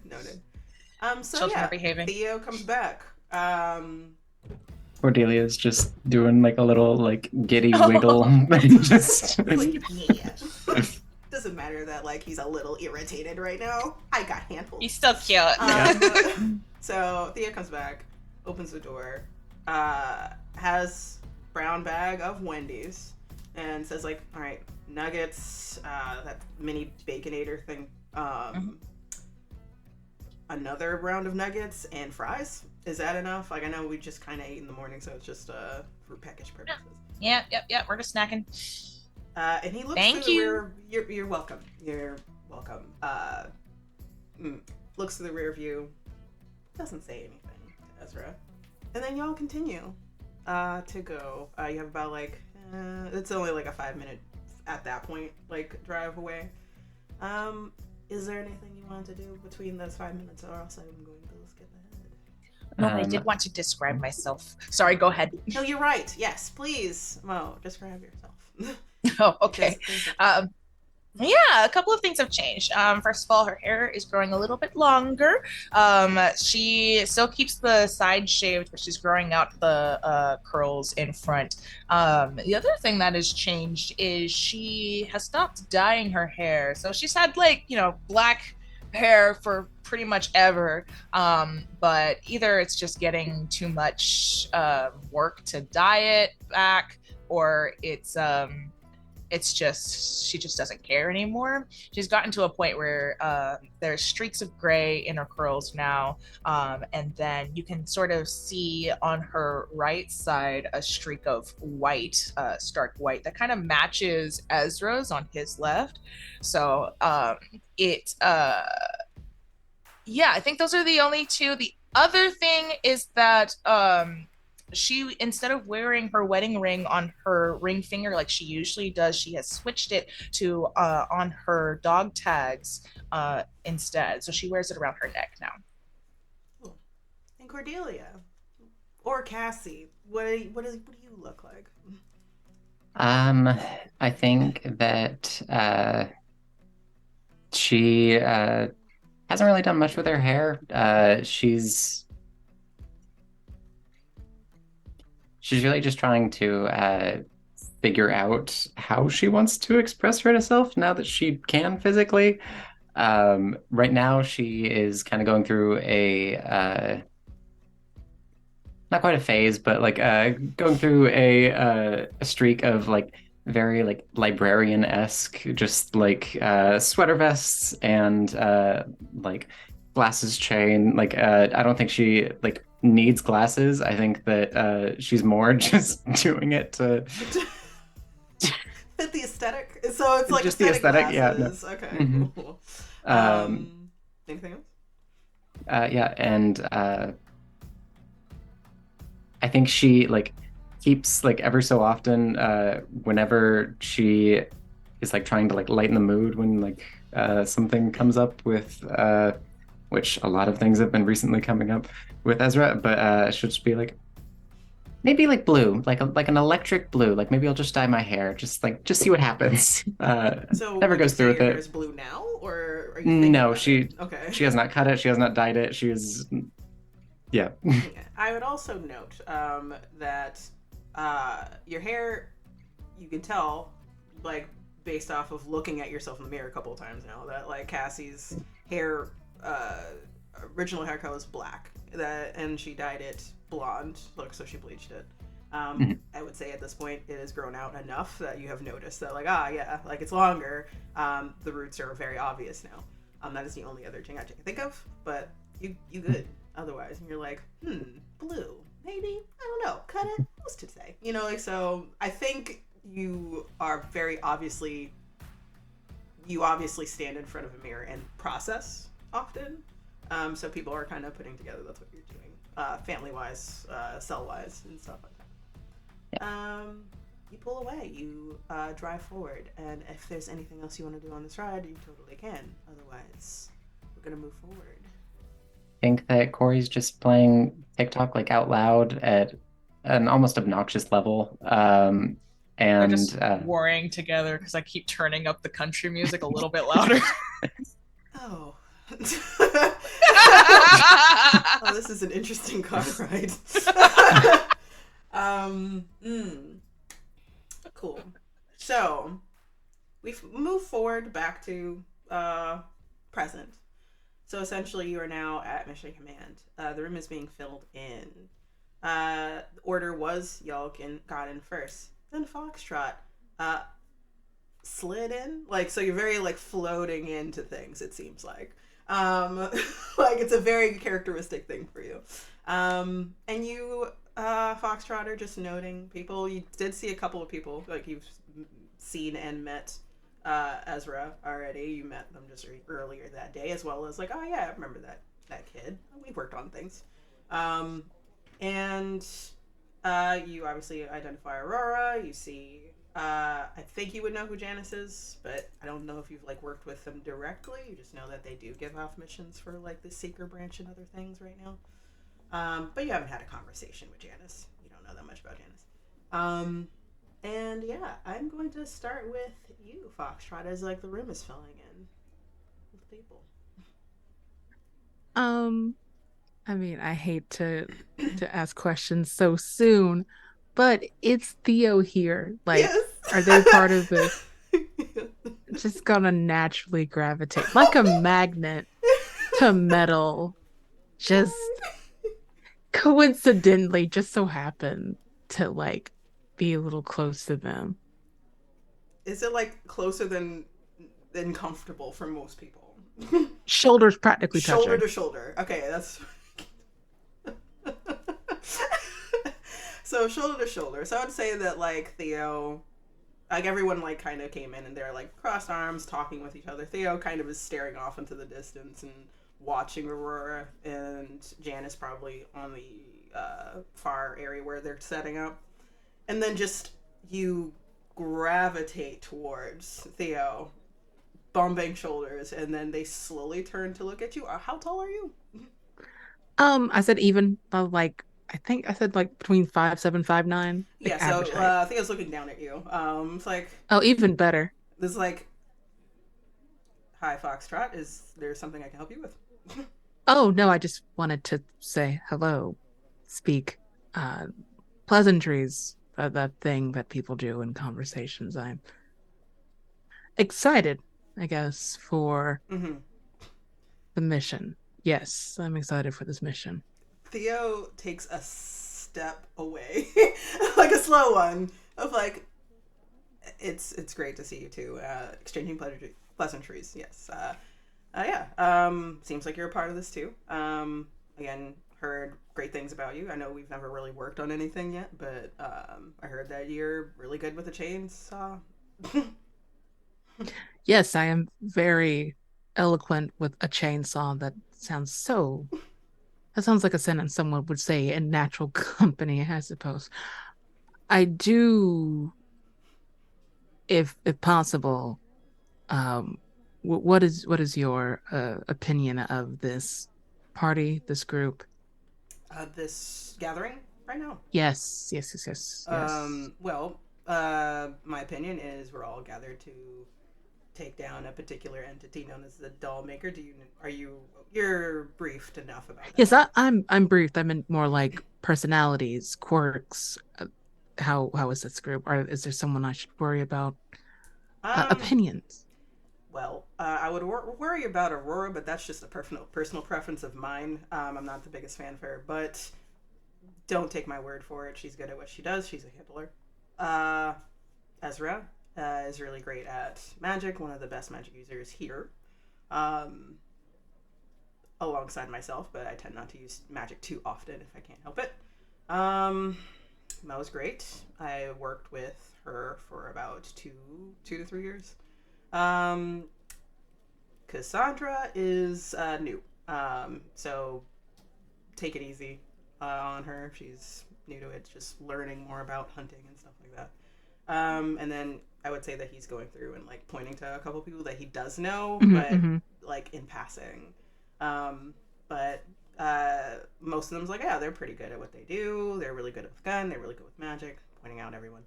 But talked more in detail about the people that he mentioned first. So obviously Ezra, Mo, Cassie, and stuff like that. And then points to just as he's getting ready to like say, I think that's it. Cameron and Marcus come in. Marcus with shades. Cameron, what were you eating? Like, what did you eat? Like, had pizza. So like probably like the crust is still in your mouth as you're walking in. And he's like, and those two freelancers. So like a little cup of marinara. Oh my god. Just walking in. It's a cup of marinara, so dipping. A cup of marinara, just probably have like the Arizona like green tea under your arm. So oh yeah. You're walking in like sup, you know, kind of situation. Probably hasn't opened the Arizona yet, so maybe like the little marinara is like balanced on top of the Arizona. So like there's like and then Marcus really great, tends to float around in terms of different things, and same thing with Cameron, I believe. So I'm not to be rude. So when you say freelance, are they giving away lances because they do not seem like the type to be using weapons? 1 second. Theo just stares down at you and blanks. I'm really not great at jokes, so I'm not entirely sure if you're being serious or not. Freelancer is a term meaning they float, they take work, gigs. They're not floating. Jobs. They're not literally floating. No. Okay. What is this conversation we're having? He like looks around for Mo. Like, what's happening? And like as soon as their like glance pivots, their eyes are just completely on Theo's face. Like analyzing. Okay. Is there anything you want to do in terms of no, just staring and analyzing? All right, cool. So like trying to look for Momo, you're probably talking to someone else. Yes. So you do not notice this interaction happening. He's No. looking for help. Like, no one is around. No, I think I catch his eye for like 2 seconds and I just turn. Oh my god! So just like Theo's like, help me, and you're like, no. Like, I don't know who that is. So it's like freelance. It's a branch, you know, like freelancers are people that take like jobs and not tied down to one cell or one grouping of people. You have a dictionary, right? Google.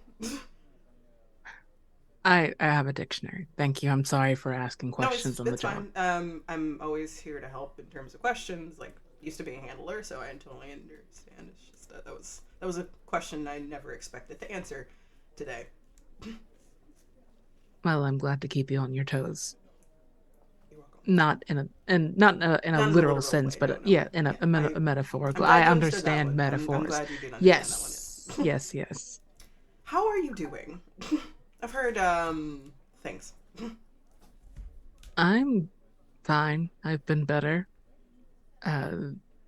It's not great when you lose people you care about. So Yeah, I'm taking it in stride. I see. I understand that. Let it be known that if we're here, like, we might get assigned, or not. Like, we'll be divvied up to different situations. So I wish you luck in that, and take it easy. I'll try. Theo, I don't know if you'll notice this or not, but like takes another this time a very surreptitious step out while he's talking to you. So like he's being a little bit more natural about getting out of the situation, and you might or might not have noticed. I feel like you would have because it's you. But yes, so he steps away. Yeah, you just let it happen at this point. Like there's no reason to keep him trapped in the conversation. Ezra, I think, does notice that Theo is struggling. And it's like, hey, over here. Yeah, come, Theo. let's have the chat. Because we were doing that. We were talking. And Theo just mouths, thank you, and walks over to Ezra. Is there anything else you wanted to do while this is happening? Nope, I'll just find my seat, assuming this is like a boardroom table Kind of situation. like you can stand, like a lot of people are going to stand, some people, there's seats also, like kind of. Okay, like then I'll play musical chairs and just get a seat first. Yeah, essentially. Well, so you do. While that is happening, you take your seat. Cameron, you walk in. You didn't open your Arizona tea yet. You have a marinara thing. Like on Walks top. in, has the marinara Arizona crust. And probably like looks for a corner they can lean in. Doesn't really address anyone in the room, but just kind of looks for a corner and like kind of leans there, and then like opens up their marinara and like carefully starts eating their crust, eating their pizza crust. I would say Marcus. Did you want Marcus to follow? Because like once he's done his job of dropping you off to this location, like it's up to you if you want him to stay or not. But he either. Oh. Yeah. So it's just like, yeah. Probably ask Marcus to stay. Okay. So like, just because they're like, I don't know anyone here. Like, oh, okay, yeah, totally. Follows you to the corner. He's looking around.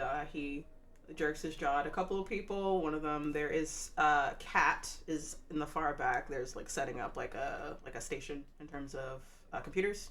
So it's like setting up in that regard. Hacker status. And then catches Mo's eye. And then instead of jerking jaw, because like you're giving off mom vibes, he's like, hi. Hey, Miss Jackson, how you doing? Hey, Marcus. Everything How good? you been? You look good. Oh no, I'm good. We're good. Who's your friend? Oh yeah, this is Cameron, freelancer, hunter. So. Hey. It's nice to meet you. Nice to meet you. Yeah. Yeah, we're getting a lot of freelancers together. So I appreciate your time. And if you have any questions, you just let me know, okay? I will. Kind of like with the crust. I will. Thank you. Okay, cool. Marcus, it's always good to see you. Yeah, I think she was heading in Kat's direction, so she's pretty much like lingering just in case Marcus had anything else to say. It definitely looks like she's headed that way. Yeah, he just like waves. It's like, I'll talk to you later. We're just all right, sounds good. Chilling here, waiting for the debrief. All right, it's nice to meet you. I'm sorry, what was your name? Cameron. Cameron. All right, nice to meet you. Nice to meet you. She heads that way. Yeah.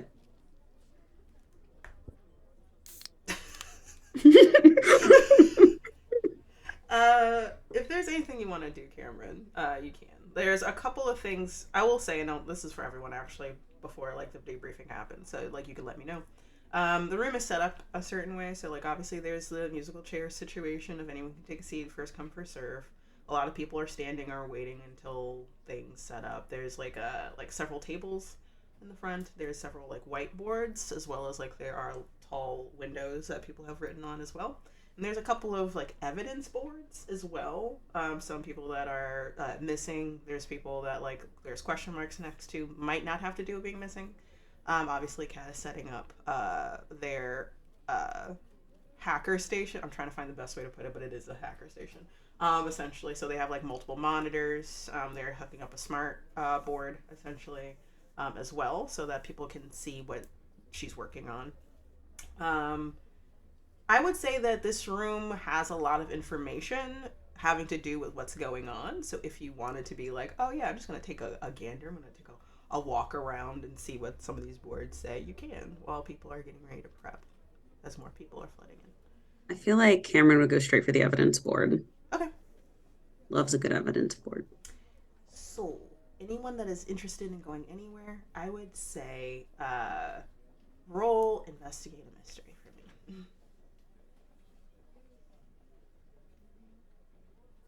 If not, if there's something else you wanted to do, like, oh, I want to talk to someone, by all means.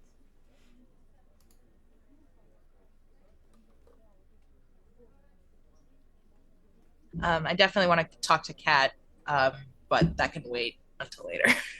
Okay, gotcha. Who rolled? I got a 6. Oh, okay. I have a So negative I 1 would to say sharp. that So you cracked your Arizona. You're like getting ready to pace over to the evidence board. You accidentally knock into somebody because you were a little tunnel visioning. I would say you knock into Ezra. Boy. I was like, oh, whoa. are you okay? Sorry. Yeah, no, my bad. I don't know if I've met you before. Hi, I'm Ezra Todd. It's a pleasure to meet you. Cameron. Did you need napkins because it spilled? Oh, probably. Where can I get that? Oh, probably in They the have, center they have area. snacks. Yeah, like little. It's not really snacks, like like they're like Oh. small, tiny little Like lays. nobody brought donuts or anything? No. I mean, it's late in the day. It's like 3 o'clock, so It's always a good time for a donut. you're not Krispy wrong. Kreme stays open till like late. Got the Oh. hot sign on all times a day. No. I think there's just like a cup of Joe and some pretzels like over there. That's about it. Joe, I can do. Thanks, Ezra. You're welcome. Your Sort of name like- is Oh, Cameron. Freelancer. You look familiar. I don't know why. No, I don't think I've been to this kind of area before, so I don't No, I mean, think like, so. maybe you know what? Never mind. I like you just look like someone. You know what? It's fine. Don't worry about it. Don't mind it. I get that a lot, actually. Yeah? I have one of those faces, you know? Yeah, maybe. Like, Yeah. I think it might be one of those things. Yeah, it's yeah. probably just that. Yeah. Sorry to bother you. Just Oh, no bother. It's nice meeting you. nice meeting you too. Literally finger guns and walks off. Yeah. This is wonderfully awkward, all of you. Like, this is like, I love this so much. Granted, this is exactly what would happen at a meeting like this. So yeah, you do that. Is anyone else rolling anything? You muted. I got an 8. Okay, well, I was able to read your lips, so I was like, 8? Like, but, okay, cool. So you got an 8. You can, I think, ask one question, or, yes, you can ask one question, I believe. Yes, I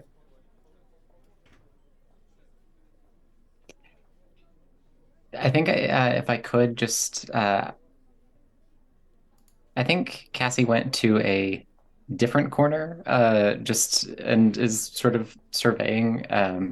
I think for one thing, she's quickly realized that being in crowds is a terrible time, and so just is trying to stay as far away from like bumping into people as possible. um, and I think that she is kind of just trying to get a vibe of like I'm going with what is being concealed here in terms of like, is there any like sort of like underlying emotions that are like heavily present that no one's really discussing, or For the room itself. yes. Okay, so, because that is a good question, but it also sounds like an empathy question. I can roll empathy if you want instead, or You rolled fine. It's like I'm gonna give that to you because I would say this is like an underlying feeling of like, so you're not like pinpointing at someone specifically to find out what their feeling is. to be fair, if it was empathy, I do have -1 to weird now, so it would have been a failure. Yeah, so no, I'm not gonna do that to you. Okay. So no, I was going to like, open it up to that. no, like no. So in this case, let's say that like empathy, like just in terms of story wise, it does trigger because you're getting a vibe of the room. Gotcha. There's a sense of like foreboding, worry, obviously because of like the nature of this. There's a little bit of relief because it's not as bad as people thought it was going to be, which is like, oh, like people in mass aren't going missing or getting killed or anything like that. But there is the but we don't know what's the plan, like what is this entity's plan if they're out? How did that happen? Like it feels like question mark keeps on popping up in your head if you had to get the feeling of it.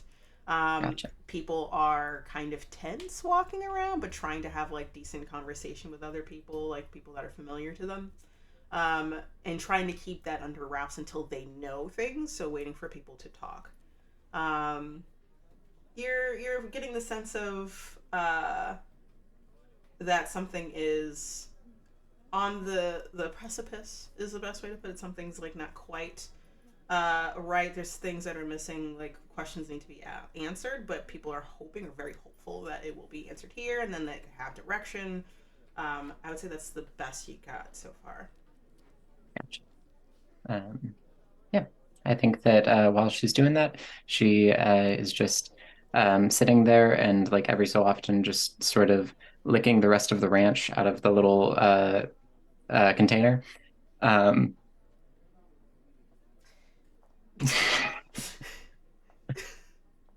You're all just like half zoned out, just like yeah. So I'd say like you're half. I didn't use zoned it all, out. so You're half zoned out, and I would say in that moment, because you kind of disassociated to like read the room, someone's standing next to you.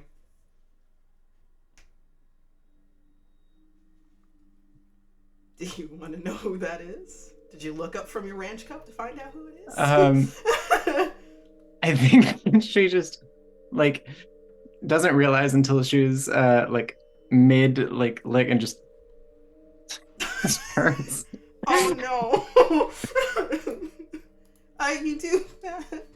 And you see Foxtrot is standing there. You don't know who Foxtrot is. I don't think you've ever met them before. But they're just standing there. Sunglasses, ready. Hello. I'm sorry. Was I interrupting? What are you doing? Eating. That's a very interesting eating method. And they take off their sunglasses. Normal eyes, a little on the darker side, the like almost black, dark brown. Foxtrot, and they offer their hand, staring directly at you. She will offer her hand as well. Cassandra, Blackwell, just also like maintaining eye contact. Prolonged eye But, contact. I'm sorry. Looking around, just like seeing if anyone else is perceiving this interaction. One second. No, no one's perceiving this. Beautiful. Okay. So yeah, is there anything that you wanted to do, Foxtrot?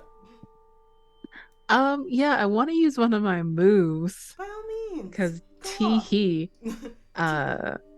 𝚘𝚎, the butterfly in the diving bell. You only need to look someone in the eyes to know if they are their own master or if another will is pushing their buttons. Be wary though of what may appear in your eye. Interesting. Okay. You don't have to roll for this, right? It just happens. What? Yeah, it's just a thing. What does that mean? So I know a few of these words. You, because like Cassandra, Corey, like this prolonged eye contact is starting to get a little bit unnerving to you because a little bit too much time is. So like normal people, like, oh yeah, let me talk to you and have a conversation. Foxtrot said what they were going to say. Hi, it's me. I'm Foxtrot. Hi, I'm Cassie Blackwell. And then just silence, and then just eye contact is happening. Foxtrot, what you get the vibe of is it's not necessarily. There's a weird feeling you're getting. It's kind of like possession, but it's not quite like possession. This is their body, but it feels kind of similar to like someone puppeting this body, but it is theirs. It feels like they don't belong there. Like this was not originally theirs, but it's now theirs now. They are latched to it. It is their body. Could I possibly pry? If you don't mind, Blackwell. Pry what? From what? Not in the literal sense that I am currently adjusting to. Pry as in be beyond social norms. A question that could be more personal than you would like for someone you just met less than 5 minutes ago, if I may. Social norms? I hardly know them. Go ahead. Are you comfortable where you are? I mean, like, I feel like I don't really know very many people here, so I guess I could be more comfortable. I just ate though, so good on that front. No, I mean, are you comfortable in the skin you're wearing? Is it comfortable? And I don't know if this is gonna work, but I think this is starting to like set off some alarm bells or something. And Oh, so I bet it is. can I try to monster empathy? I don't know if it's gonna work. Go for it.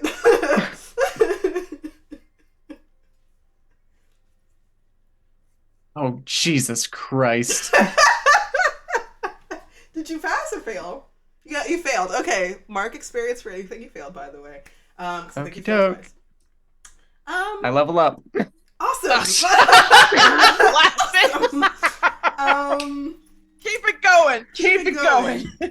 You just kind of stare back, and Foxtrot, because of the nature of your ability, is it butterfly and the bell? Yeah, butterfly and the diving bell or diving whatever bell. that. Yeah. What does Cassie see in your eyes that might alarm her? I think what Cass sees is kind of like that prismatic oily film you see on like asphalt kind of glaze over their eyes while they stare back.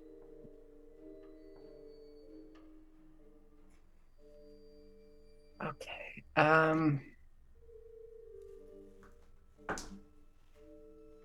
I think that in seeing this, whether it should be calming or not, I think that she just sort of like almost like straightens her back, like properly meets your gaze again and just goes,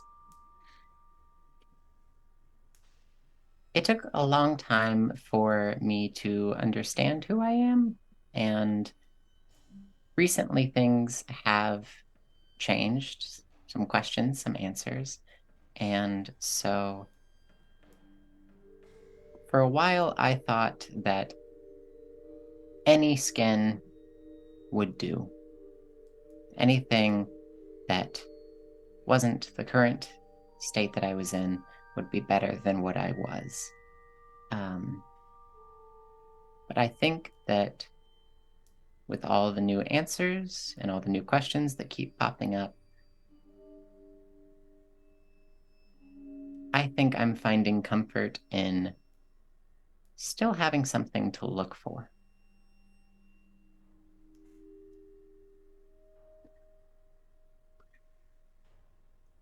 I don't know how to process that answer.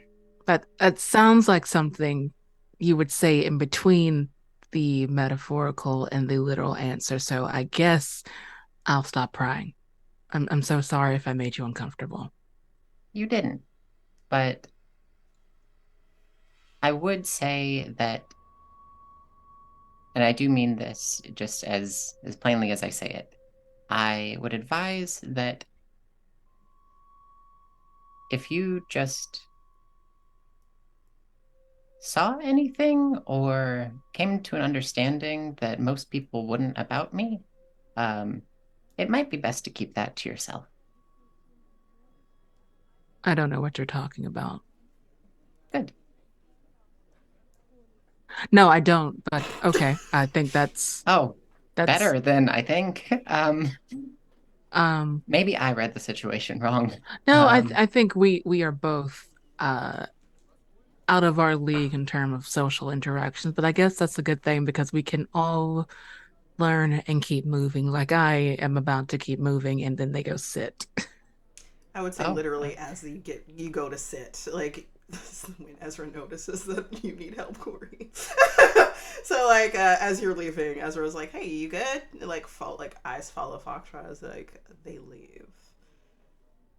I think that whether it's like I think it's some sort of odd mixture of like either fear or like anger or just like discomfort or something. But I think that just in like one quick swoop, just like uh cleans the little trough of ranch, crumples it in her hand, and then goes, "I'm fine." It, like takes it from your hands, like opens your hands and takes it. Like, I'm sorry if they made you uncomfortable. They've been kind of interesting lately. But yeah, I'll just take this and put it in the garbage. You should find Mo and sit. It's getting ready to start. Are you wet? What?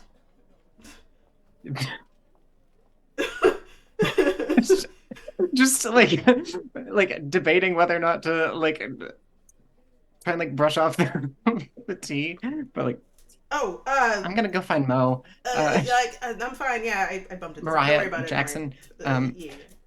Go. Yeah. Whatever. Bye. Pleasure. Is there anything else anyone wanted to do, or else everyone's gonna take their seats? You okay there, Mo? I'm dying. The whole conversation was gold. Oh man, I adore. Can I talk to Kat, or are we gonna save that for later? Are you trying to talk to Kat about what you wanted to research? Yeah. Yeah. Well, I mean, also Kat offered to help keep an eye out for Millie, so that's mostly what she's checking in on. Anything helps. So if you check in, you might find out something, but it won't be like she's been focused on this right now, so she might have something. Oh yeah, totally. But, so yeah, if you want to, you can. Yeah, absolutely. I'll just go check in, and if she has anything else, that would be good. Cool. So you walk across the room to their literal tech corner, and they're instructing someone to move a screen, like a really large screen, a little to the left. Yes, cool. Well, a little bit down. Yeah. See, like, I don't know if the RGB balance is correct. I mean, I'm not a graphic designer, but it kind of matters to me because it puts something, like, it helps with my vision on this one. Like, it see things clearer code wise. There needs to be high contrast, and I really do appreciate that. Thank you. Make sure that's adjusted. Thanks. And that one moving to the right. And like they're just gonna, she just keeps on talking, so you're just gonna have to interrupt her to like have a talk conversation. I'm sorry, am I interrupting? I mean, yes, but also, yeah, hi. May I? Yeah. Hello, I'm good. How are you? How you been? Busier than I have been ever. Yeah, I bet. But other than that, I'm okay. How are you? I'm good. I was just checking in on a couple things, about the thing that we talked about earlier. And then, okay. Yeah. Well, I'm having like a background search being done right now, at my main computer. I'll get a ping when something does come through, but she fishes into her pocket and pulls out, her phone, and she like clicks through. Nothing in terms of facial recognition has popped up anywhere, but I can say for looks around Millie, that they haven't left the city. So they left the city? They have not left the city. They're still here. Oh. Okay. That's all we know so far. Okay. No, that's good. That's perfect. Thank you. I appreciate that. One purchase of Skittles, which is, I done told them to lay off the sugar. like, it's just one purchase of like a standard bag of Skittles. Like the little ones or like the big bags? The little ones, like the The little personal size ones? ones. Yeah. Okay. I guess that's fine. Are they eating anything else? That's the only thing that I've seen purchase-wise on the one card that I've looked through so far. But if they have another method of paying for things, they might be paying cash. So this might have been a Yeah, I mean that makes sense. When I'm kind was of that? like Do you know? banking on those cameras to pick them up somewhere if like there's no card transactions anywhere. It is a smart move if they don't want to be followed. So. Yeah, well, they learned quite a bit from Megan, so I imagine it'll be a bit difficult. Leader. Yeah, have you heard from her? Yeah, keeping in contact. She's good. They're doing okay. There is Fae stuff is interesting in terms of the realms and passing between, but sounds like she's having a blast. Okay, There's I shouldn't worry about her then. Things you could do with Fae magic in terms of trickery and thievery. Okay, you know what? Actually, I don't need to know the rest of that. That's good. Thank you. I appreciate that. You're welcome. Yeah, keep on doing the good work. All right. I'm gonna go. You turn around, and you bump immediately into Willow. You didn't see Willow come in at any given point. Willow is pale skinned, freckled, with red hair, and putting in a ponytail. Looks forever like they are the gloom doom of Fashion Week for New York City. For a black attire, flowy. Big smile on their face. Waving. Like similar to Foxtrot in terms of like not knowing personal space. It's like, hello. Hi. Hey, Willow. Hi. I thought, okay, I'm glad that you got a ride from the house, because I was gonna swing by and pick you up, but then I found myself with a whole car full of folks. You don't have to. I teleported here. Okay. You know what? Convenient. Yep. Absolutely. Oh, it's good to see you. There's space, babe. Oh, I'm sorry. Just a little bit. Yeah. Perfect. No, you're perfect. You're learning. It's all good. But yeah, it looks like things are getting started, so I'm just gonna set up shop over. Right. Should I be next to Ezra? I should stand next to Ezra. I still have stand next to maybe like 3 feet. 3 feet of space. Just a little bit. He's been a bit let's say prickly. A bit prickly. So I mean, he's always been prickly with me. So like, is that new? Extra prickly. Oh, okay. Yeah. Okay. Not you though. It's not you, I promise. It's just he's kind of going through it right now. Then I will stand next to you. All right, that's fine. All right. And then stays right where they are, and then they turn to look at the front, and you stay where you are in the hacker corner, essentially. So like you feel weird trying to go around Willow to get out, but it is a nice setup of where you are to look at what's getting ready to happen. You're like, this was not my intention, but I guess I'm stuck. This is fine. This is fine. Cool. So as that happens, like a few more people trickle into the room. Door slams to like to bar anyone else from entering, because everyone's here. Janice comes forward to the front of the room, like people are still setting up stuff and evidence boards and stuff like that. She claps her hands. Janice is a woman about like 5'10". She looks like she's around Mo's age, a little younger than Mo, maybe early 40s, but like still in the 40s range. Pale skin, has a scar over her right eye. It looks like wolf claw mark or like some kind of animal claw mark over her eye, so it looks kind of like loss of color. But otherwise, I think has dark gray eyes. Red hair put into a tight bun. Looks like she's ready for hunting, essentially, as well. So a comfortable t-shirt. Isn't wearing a jacket. Probably took it off because it is raining outside. So everyone's like took off whatever coats they have, and she has her holsters on her shoulder, essentially, with 2 guns ready. Claps her hands. All right, so I know it's been a bit of a delay to like get a kickoff started. It feels kind of weird calling it a kickoff, but it has gotten to this point in time where it's a little bit more serious. We need a couple people on hands for this. What's going on with the Dollmaker. The Dollmaker, as you all know, has escaped from containment. It seems like they have been planning something like this for a long time. They were just looking for an opportunity to get out. They haven't tried before, and it's always kind of been in vain, but hey, when you have several years to plan, one of them's going to eventually work. So, unfortunately, that is the case. The concern here, based off of what we have, is that they're probably trying to grow their doll army, for lack of a better term. It seems to be happening slower than we noticed, right? So like it seems like every so often we can't tell how fast the growth is, but based off of magic professionals, we can triangulate that. Like let's say 5 to 10 people a week might be taken over at a time. That's still a lot, but it's a lot slower than what it could be.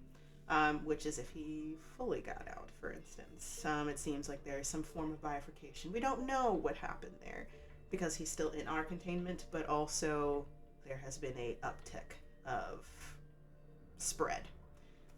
So she points to one of the whiteboards, which is one of the evidence boards. There's like a lot of post-it notes. It looks like there's gathered information around it. One of the points here that we have is how is he doing this? How is he spreading? What happened at the containment center? Because we do not have cameras. It seems like they're broken or damaged or something. So tampering of some sort happened. Whether that was dolls or something else, we don't know. But something happened at the containment center. There was a release of some sort, and something was let out that causes a vast, large spread of dolls. So there's that. Besides hunting down the dolls, we kind of need to find out what the doll makers' motives are. What is their final end game? Is it to just be free? If that's the case, why are people being potentially taken over, and to what end? Why is it so slow? Is this how fast it goes? We don't know, because before they were in containment, this was not a problem. Now they're figuring out how to use their abilities, or they've already figured it out. We also do know that there might be some information that can be given by a certain Christopher Stevens. And as she says that, a couple people in the room, like, I wouldn't say groan, but sigh to themselves or curse under their breath. She pretends not to notice it.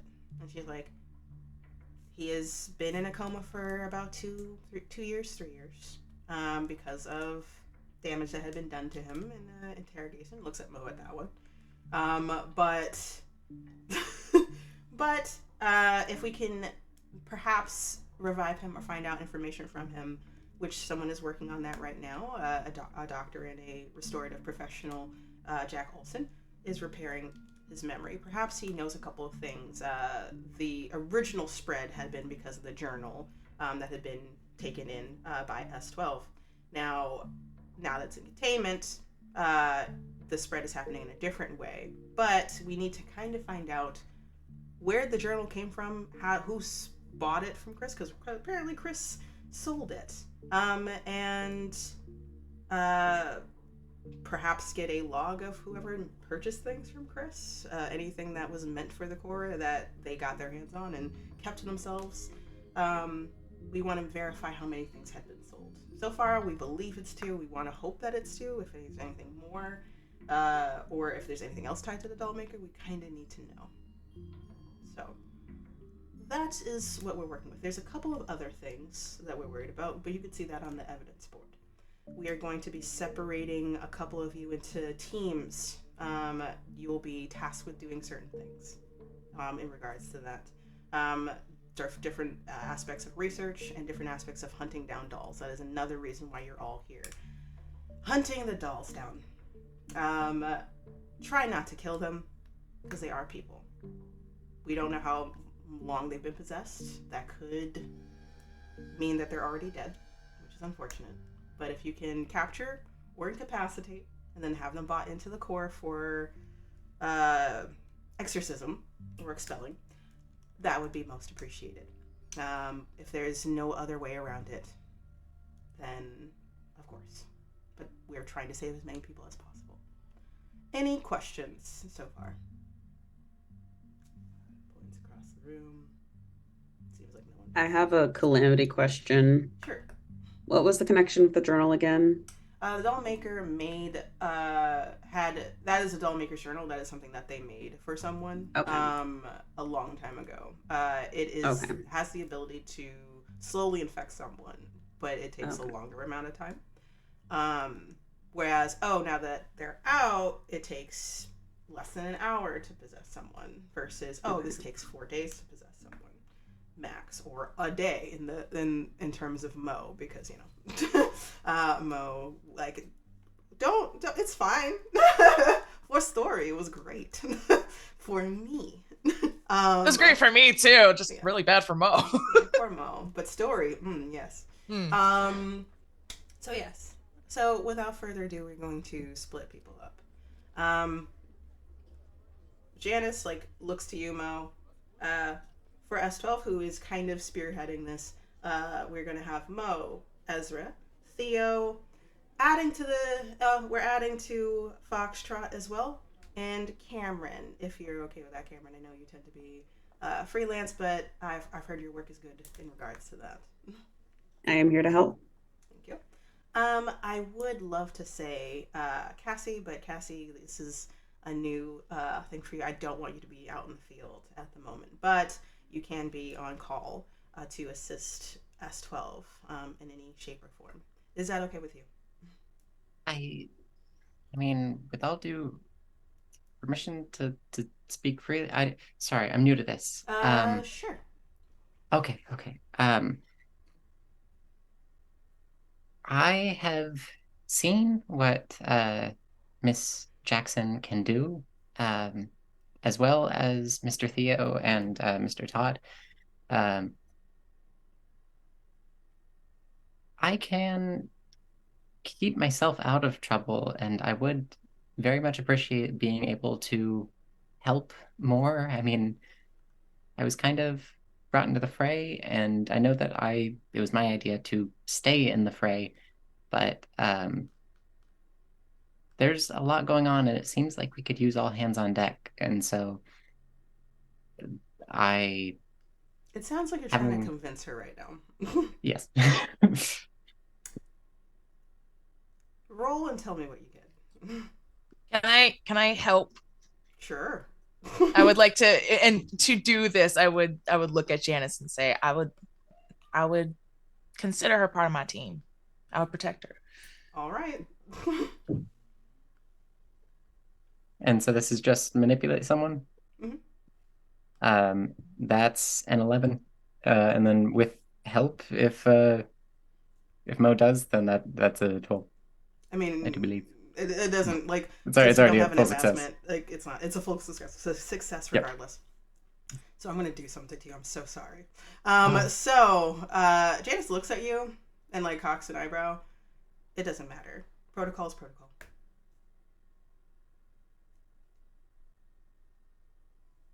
I'll catch Corey's eyes and just kind of do a little dip, it's an okay. It's okay. Could I monster empathy? Sure. Okay. Sure. So that's plus charm, so that is a 10. So I get 2 hold. Mm-hmm. What do they desire most? To make sure that you stay safe. What would they accept as good enough for now? If you agree with them.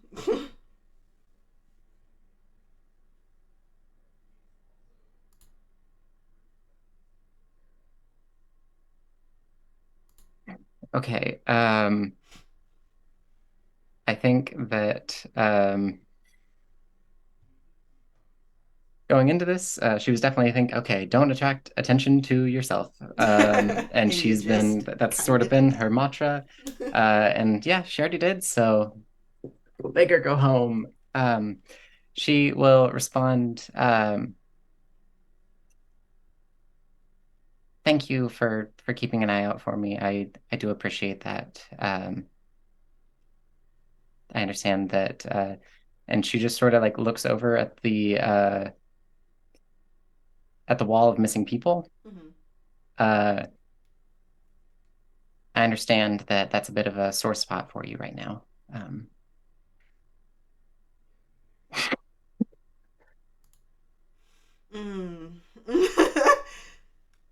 As she closes her eyes.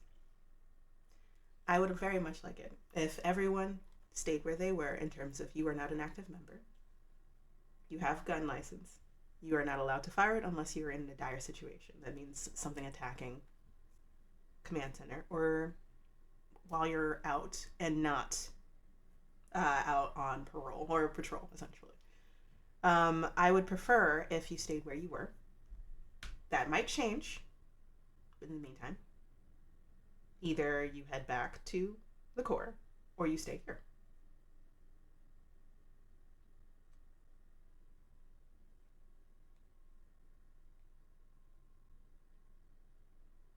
Mo is making eyes at you like, stand down. The room is quiet. Like there are like 20 to 30 people like, ooh. Cameron's just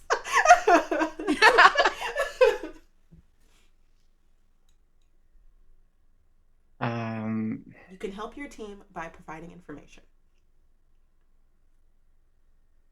They can use that.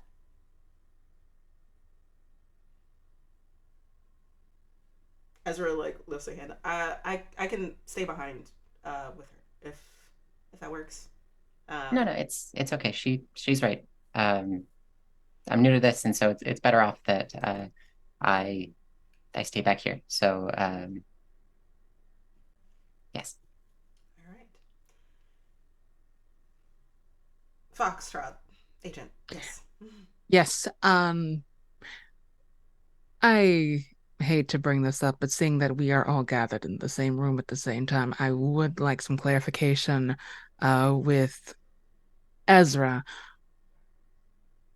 I'm missing some former there's a word here I should be using, detail about my new accommodations.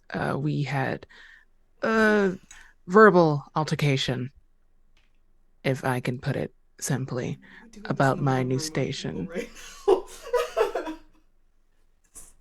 okay. Janice like raises a hand to like say this is not the time, and Ezra's like beats her to the punch. What does that have anything to do with right now? Oh, I thought since we were airing our grievances and having terse conversations that we can just knock that off the list. Can we talk about that not in the middle of this meeting right now? Yeah, this is a briefing. So if I was being brief. No, I meant, I apologize. I meant Theo that just like pinches the bridge of their nose. I meant that we are being briefed on the situation. If you have personal issues, interpersonal issues within the team itself, we can resolve that later, but not right now, okay? I don't think it was personal because it involved housing. That is part of the company. I mean personal between two personnel. Enough. Right. Stand down, please. For all that is holy, please stop talking. Like looks at all of you. If you have a grievance you want to air out about the housing that you have, Foxtrot, in regards to Ezra and whatever issues you have, please do that afterwards or do it off to the side. Right now, I don't care. Step off to the side and talk about it. Next, and goes into the next group of people that she's making a list for. You can see like over like right over her eyebrow, like just twitching, just like a vein. Like it's just like, Jesus fucking Christ, keep it together. That's the Janice you're aware of, Mo. When it comes to S12, it's like, so it's already happening. Here it is, the vibes. 2 new members, double the trouble. All right, 2. So I would say that you, Foxtrot, and Ezra, Ezra's like making eyes with you, like, what the fuck? You know, like in terms of like walking off to the side to have your conversation, if you want to have that. Yeah, Foxtrot is genuinely confused. They thought that was the best time to like, talk about it. Mm-hmm. But yeah, side conversation. They can totally have that. All right, cool. So I'll note that for 1 second. The rest of the new formed S12 Plus freelancers, y'all can gather, and you are going to assess what's going to happen soon. Janice is going to come up to you to give you an assignment while everyone else is going. But while that is happening, you converge, and you have the option to look at the evidence board to see those fine details that like Janice was pointing about, because there might be a little bit more detail for that. Or y'all can make pleasantries officially if you want to. Either way.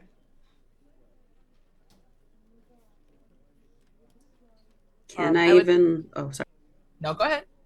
I was just going to say, can I even look at the board since I already looked at it and failed? You can do it again. Like, if you fail again, there's nothing you can do. Yeah. like, I also would like to look at the board. You're just not destined to see it. I also would like to look at the board, but it's definitely a pointed, like, I can't talk to these kids right now. I can't do this right now. You just kind of, fuck, you know, like, because, like, of course this happens. Of course this happens. With us, it's on brand. Yeah. So I would say you both roll investigative mystery. Well, actually, before you do that, I can say that you can walk up to the board and kind of see what's going on here. So you see kind of notes or post-it notes of those fine questions that need to be answered. I would say the only one you notice off the bat first, Mo, is because it has your name on it. How did the doll maker find out who Mo Jackson is? Question mark. Also like to know that. For you, Cameron, the first thing you notice, I would say, is how did the doll maker get out? Now, I would say roll investigative mystery to see if there's any other questions that are left over, because you're just doing a quick scan of that. I rolled a 10. Oh, oh man. Hold on. Mm-hmm. Nope. It's not enough. I rolled a 6. Oh. And it was 2 dice, right? It was 2 dice. I rolled a 3 and a 1. Okay, I was checking. I'm sorry.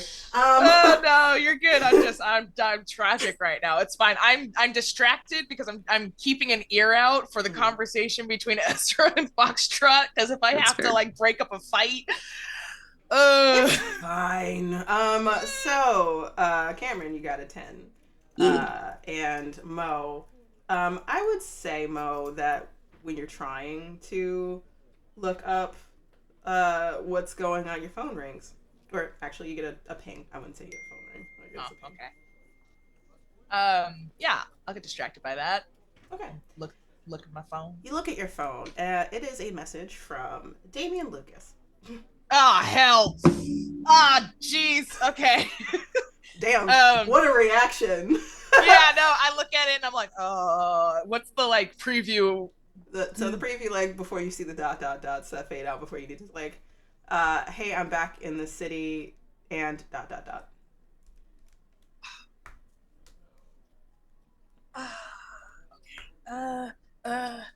Okay. So you're doing this. You're like, and yeah, I'm like, Cameron is like, look, now that I'm here and I didn't like bump into someone and spill my drink. What am I noticing? So ask me either a general question, 2 general questions, a specific question, or you could give me a list, any of the 2 questions from the basic list for investigative mystery that's not flexible. I know it has to do with monsters specifically, but you can call those questions however you want, personally. All right.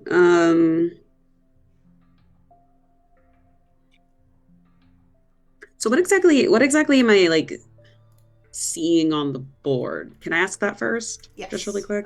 So what happened here is a bit the closest to like kind of like based off of the Sure. Yeah. So the list of questions, because now you're like, okay, what is the, if this is like a brainstorming map of like what is the center point of each brainstorming map, outside of the one that you had seen, which was how did the doll maker get out, you see why does the doll maker need 𝚘𝚘𝚒? Doll maker need who? I'm sorry. Why does the doll maker need 𝚘𝚘𝚒? You just met 𝚘𝚘𝚒. You bumped into them. You spilled Arizona green tea on them. And they recognize you from somewhere. No, they don't. Yeah, it's fine. How did the doll maker find out who Mo Jackson is? So you, even though I just said that, you know that one too. How do you kill or incapacitate the doll maker? Those are the ones you see so far. There's a few other ones, but those are the ones that, like, you see. A couple of the other ones are the things that Janice mentioned, which have to do with, like, Stevens, like Christopher Stevens. So you would say those are the ones that you note are, these are things that need to be answered.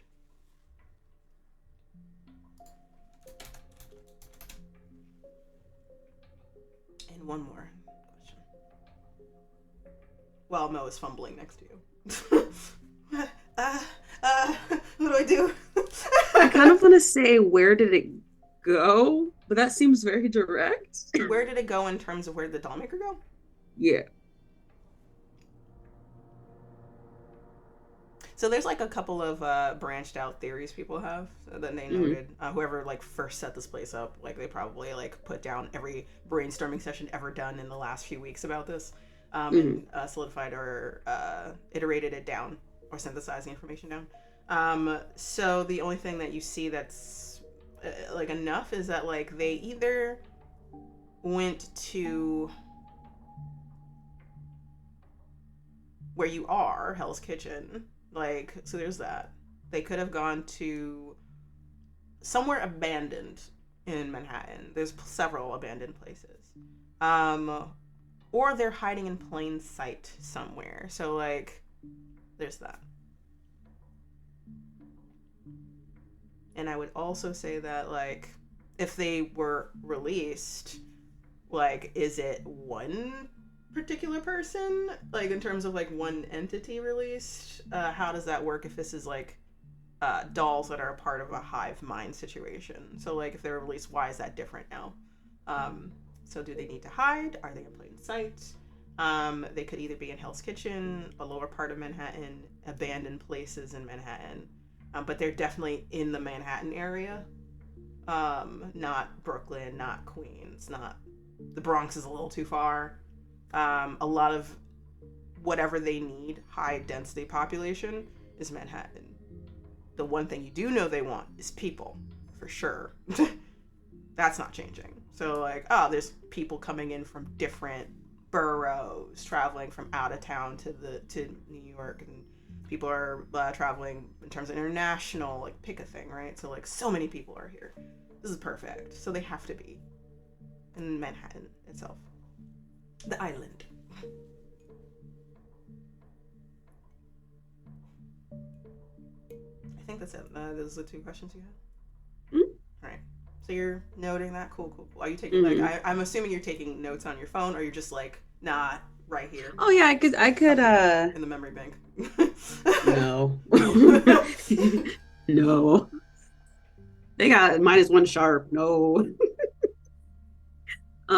But yeah, they're like kind of like making some notes like in their phone. Actually, you know, I think they have like an old school like notepad, like a reporter notepad, because that's great. I love that. So kind of pulls that out of like a messenger bag and like starts writing notes on it. And I would say also that like, is this the same notepad that you have like lyrics for? Like lyrics on that you write music in? So on like if you open it forwards, it's all the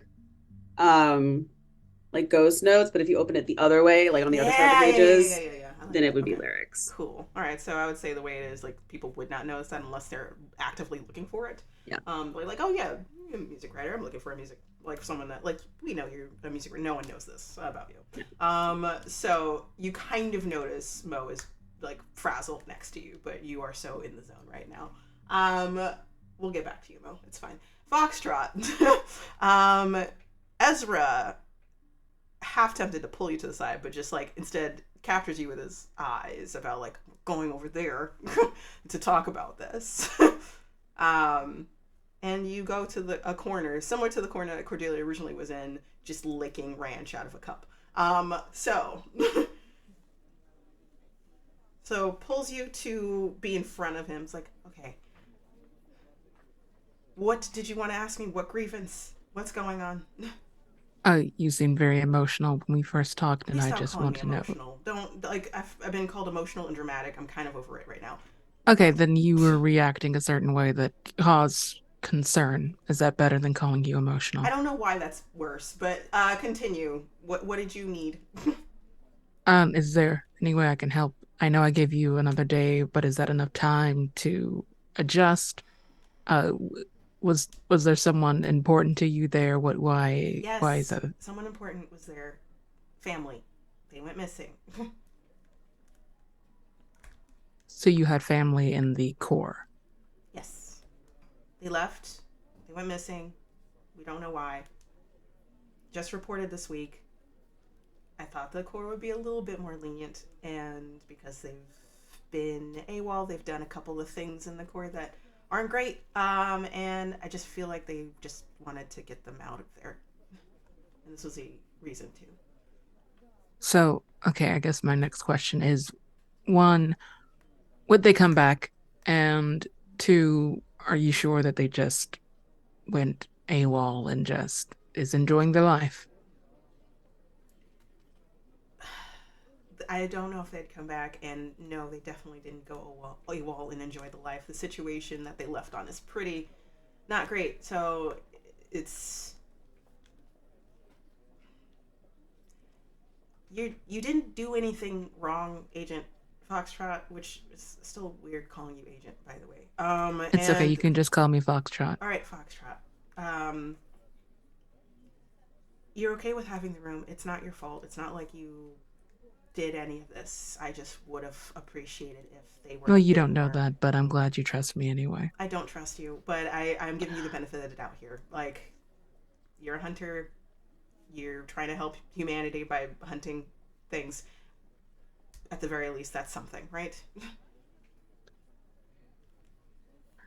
It is. I'm just wondering where I stopped being trustworthy, but I guess that is good that you are aware and that you are focused and you don't trust anyone. We don't talk like that. That's it. We don't? That's about it. That's the only reason why I don't trust you. What did you just say? Oh, I just asked that we don't. I'm surprised. I thought that you seem the very social type. Who told you that? He looks around like, no, I'm not. I mean, from your face. Not now. We met on completely not great terms, but I don't know why I just assumed that from someone like you. Maybe it was the magic. I assumed that this makes people jolly, and I am wrong. No, that I didn't realize there was like magic stereotypes. No, like magic doesn't equal jolly. Anyway, I appreciated this conversation. I think the room is yours. I just would have liked a little bit more time, and the only thing that you can do is just give me time, I guess. Then you have time. I'll find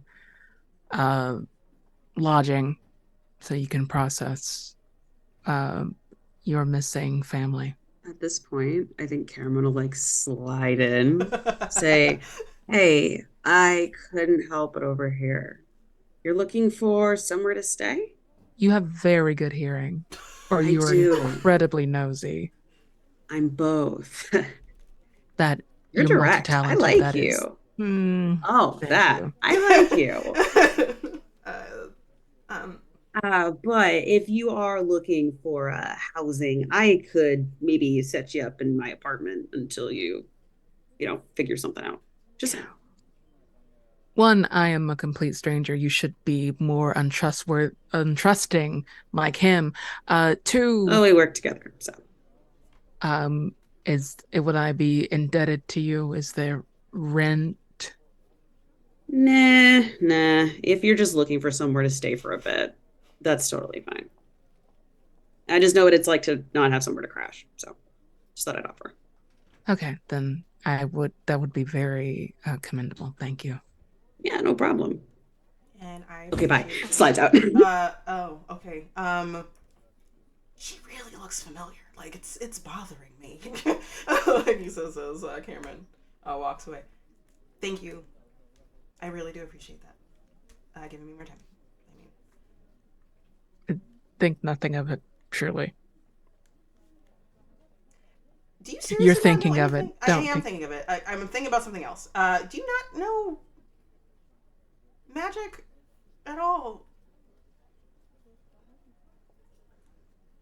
I'm interested. I don't know if I'm capable of magic. Last I'm time not I looking to checked, you find out. were.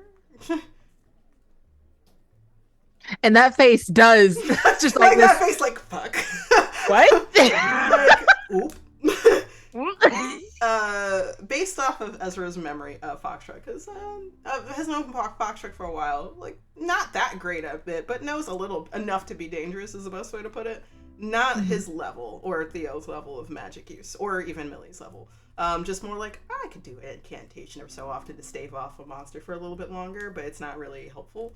It's like, you do. It's been a while, like, I mean, you've been through a lot. I know that. Yeah, yes, that was difficult, and I'm having problems recouping, and that's probably why I haven't been able to shut doors like you. Yes, that's probably why. I mean, it was just a force flick. That's all that was. But I thought it was very interesting. Right. If you need help learning more about magic again, even just like the base levels, both me or Theo could help you with that. I mean, we're on the same team now, so. Could Blackwell help me? Ezra looks to like Corey. It's like, no, no. Are they comfortable in their skin? What kind of question is that? Well, I tried asking that question before, and I didn't get I got a very fork in the road, middle of the road answer, and I think I made them uncomfortable. Most people would give you a middle answer because they wouldn't know how to answer that. That's a very oddly deep but also very unsettling question. Then I'll just keep that to myself. Yeah. It means also, are you talking about actual skin, or are you talking about, like, are people comfortable in their own selves? I was told not to talk about this, okay. but it's fine. We can talk. No, I mean that in a housing, you in your body, are they comfortable in their skin? Because I know that they are sitting in someone else's skin. What? It's obvious. How is it obvious? I can just see it. Like, looks at Cordelia and it's like, I mean, for you are very. Do I see that actually? Now that I stop, like, can I do it again to see the same thing? See what? What you trying to see?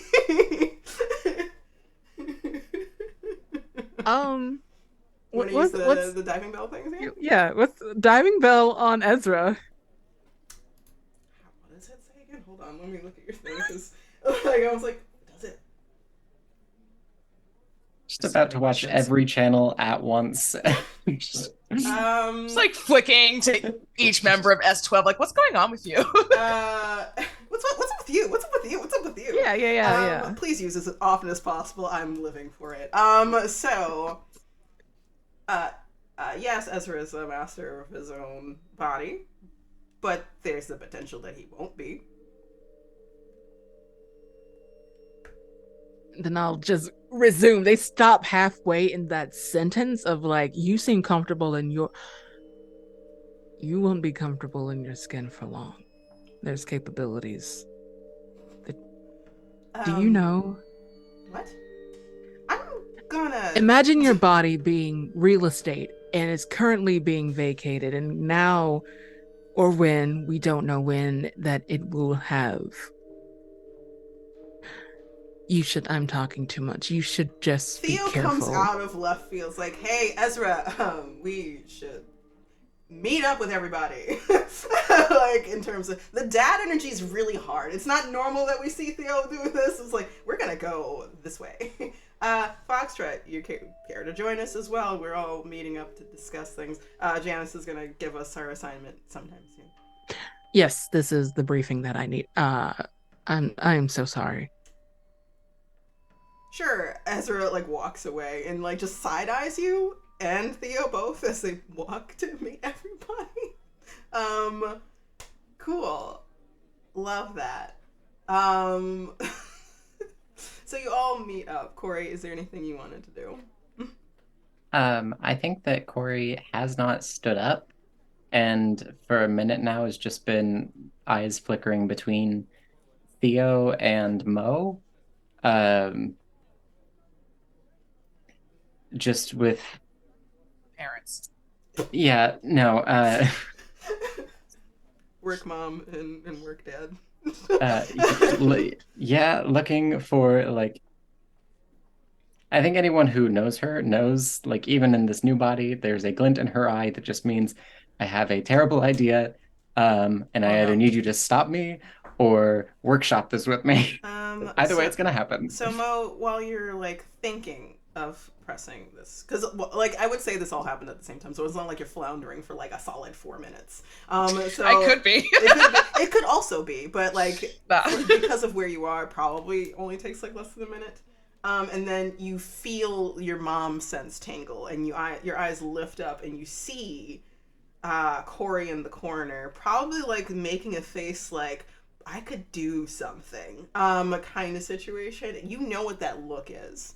Oh no. You've seen that look before when it was just Cordelia's spirit just floating around. Now it's like kind of mirroring that. It's very interesting to see it on a different person's face. Spooky. But it's like, oh, she can't really do something. Ooh. Yeah, I will abandon my post at the evidence board. I will stick my phone in my pocket and hopefully forget about that. And I'll go and I'll be like, what are you up to? What are you up to? You got the face.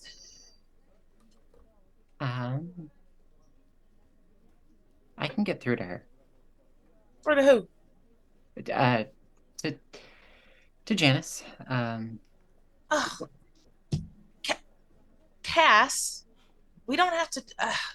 You're on call. You're not part of the team. You're not benched. No, but if you go out, then I can't come. You're not immortal anymore. You can die. Like, for real. I still have magic. And she like is dropping her voice very low, to an extent. And I have a gun. I now know how to use it. That doesn't make me feel any better, to be honest with you. Mo, we are kneel. spread. I'm gonna kneel We're so I'm on her level. We're spread thin as is. Megan isn't around at the moment, nor is Millie, and I don't care if I have a phone now, and so I can reach y'all if I need you. If that means I can't just be with y'all at any other time. I can't deal with being shut out anymore. All right, I understand. What did you have in mind? Thank you. She pats your knee. Well, either I can figure out a way to have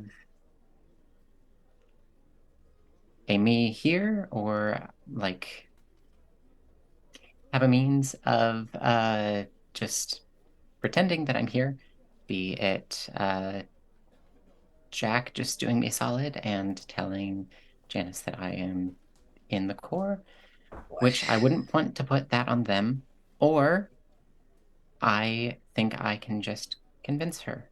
I tried a bit during the meeting, as I'm sure you might have seen. Yeah. But I think that with a little more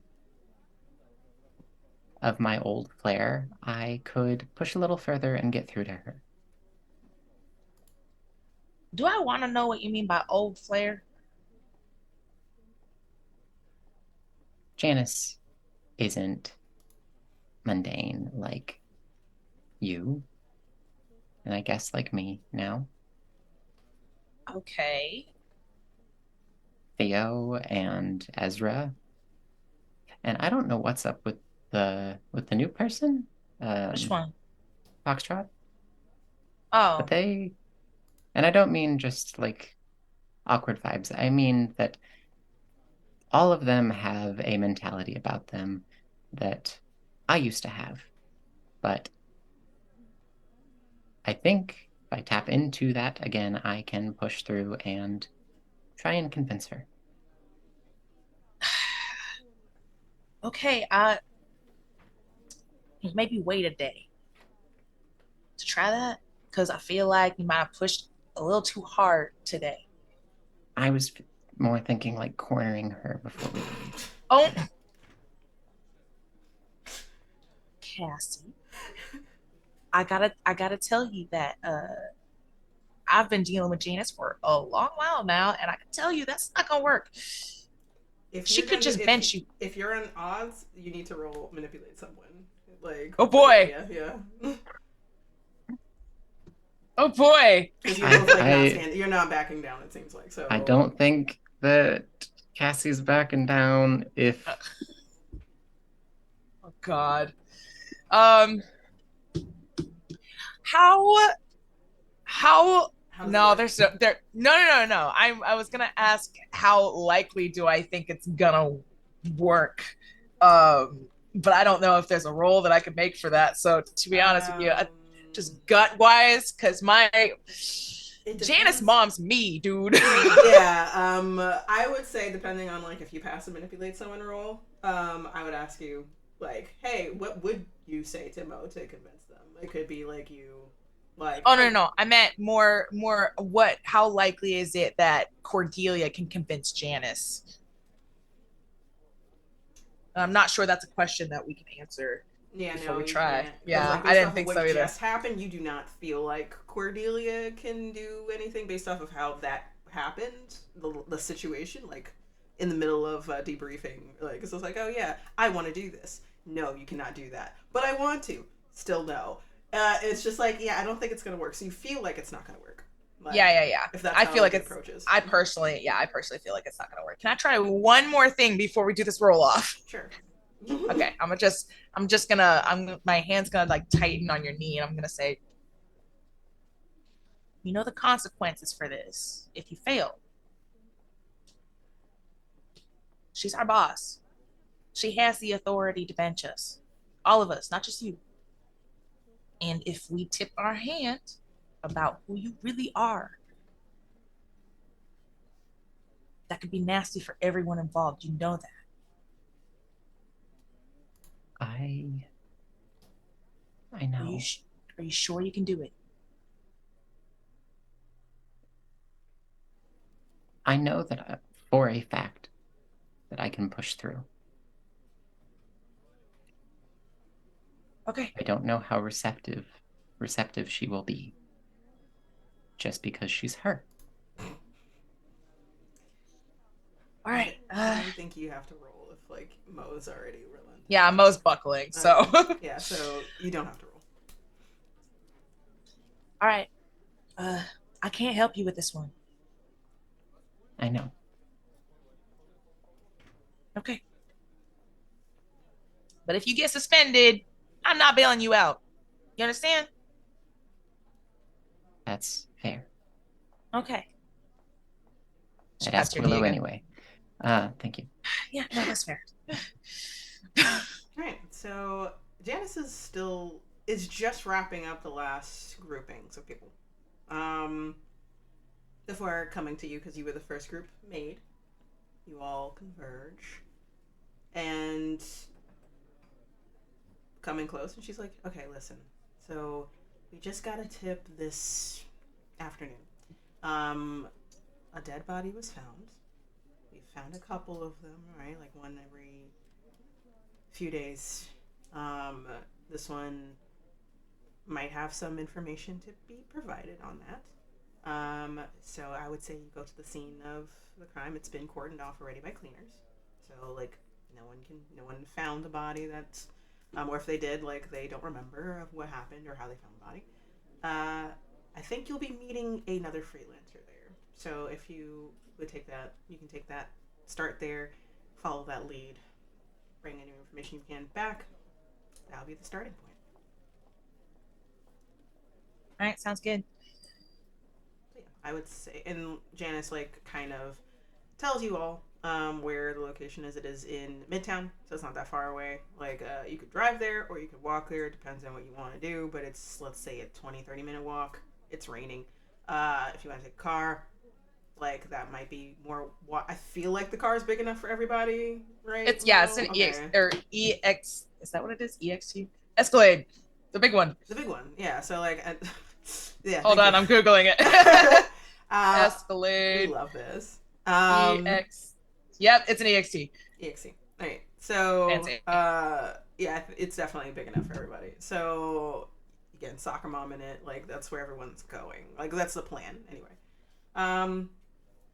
So it's in an alley space in Midtown is where you're planning on going. And then from there, whatever you find, like you might branch off possibilities of what to do next. As with wrapping up, I would say Cordelia. If y'all are waiting to like kind of converge, you have an opening between Janice going from one team to the next. So like whenever that is, those are like that's the opportune time of like, oh, go to the next one. There's a space of time while she's going to another one and talking. Gotcha. I think that she will just walk up and very just like back straight, just like not confrontational, but like proper. Mm-hmm. I think that she just asks, "Do you have a moment?" Yeah, I do. It's only assigning assignments to every team, so shouldn't take that long. Quick moment. Yeah. I'm sorry, for one thing, for sort of putting you on the spot during the briefing. It's just that teams tend to like butt heads all the time. You want to help, I understand. Yes, it's just that it seems like y'all have all been around for a while and have seen a lot. But this whole dollmaker thing is what brought me into the fray. And I understand that Mo is just sort of like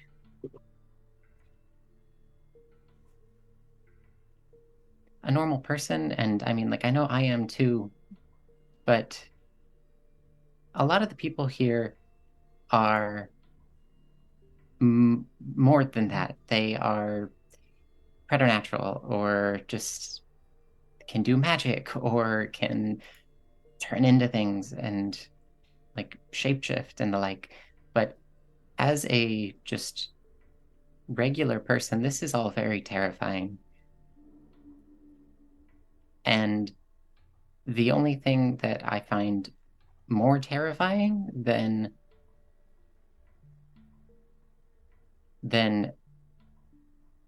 getting affected or afflicted by any of this is sitting back on my heels while I could be doing more. And I know where you stand on this, but when it comes to events like this in history, it's oftentimes the regular people that do the most in terms of keeping things calm. In terms of pandemics, in terms of epidemics, it's more the normal person, just the everyday Joe that leads people away from the fray and gets them out of there. than it is the heroes of the story, the first responders. And so I understand if you don't want me on the front lines, but at least being able to be nearby when they go out into the fray, even if it's constant check-ins, even if I am just within the vicinity, I would greatly appreciate being able to be out there and helping. Roll manipulate someone.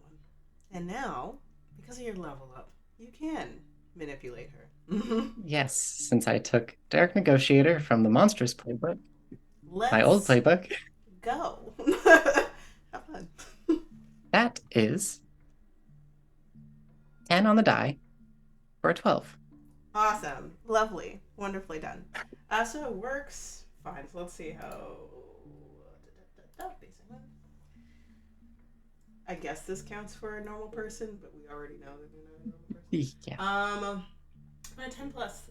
Then they'll do it for the reason you gave them. If you ask too much, they'll tell you the minimum would take for them to do it, essentially. So it's kind of a little bit of both. So she bites her lip, looks off, and looks around at people. I understand that you want to be helpful, that you want to be a first responder. And those people do help a lot. We call them the person in the car kind of situation, person in the van kind of situation. I know that's what you're aiming for. You give off a vibe of you couldn't even stay in the van if you wanted to. So, I ask right now, will you stay in the van? Or do I have to hear that you went into the field later? And we have a different type of a discussion afterwards. You have my word that I will stay in the van. You feel the air around you get colder. You can see that her eyes get sharper. And they turn red because they're angry. She's very irritated with you. Before they go back to gray. Fine. You can be in the van, but take care of yourself. You understand me, Miss Blackwell? Yes. Good. Then we have nothing else to discuss. Take care. Thank you. And at that, this is where we end, everybody. How are we feeling? This was something. This was a lot of drama.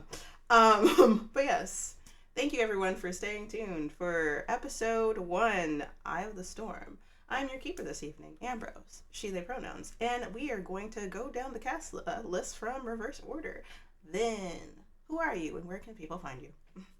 Oh my gosh, y'all, I'm Vin and I was playing Agent Foxtrot. Yep, that's exactly who that was.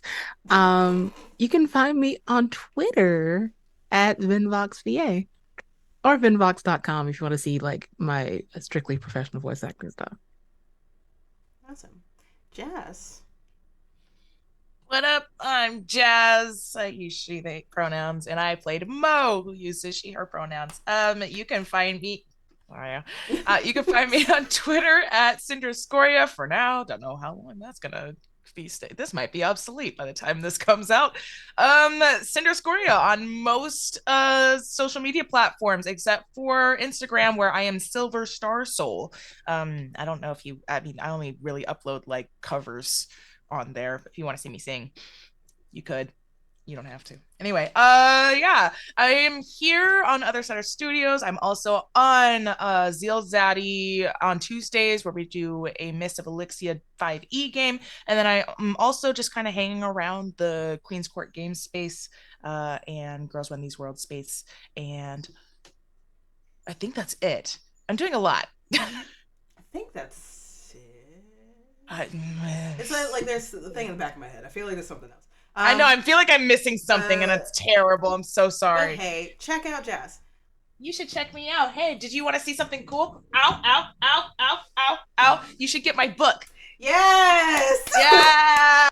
Being yeah. Ace. Being Ace. It's an anthology written by asexual authors featuring asexual characters. If you want to read stuff that I wrote, because I write stuff too. I know I got a lot of fingers and a lot of pots. Anyway, check that out. Should be out in October, actually. So yeah. Awesome. Cool. That's me. Now, Iris, who are you and where can people find you? Howdy. My name is Iris Wyndham. My pronouns are she and they, and I've been playing Cordelia Bennett. Pronouns she, her, and moniker Cassie Blackwell. You can find me here, of course. You can also find me on Twitter at IrisWyndhamVO, as well as most other places. Yeah, I am trying to dive more into streaming and such.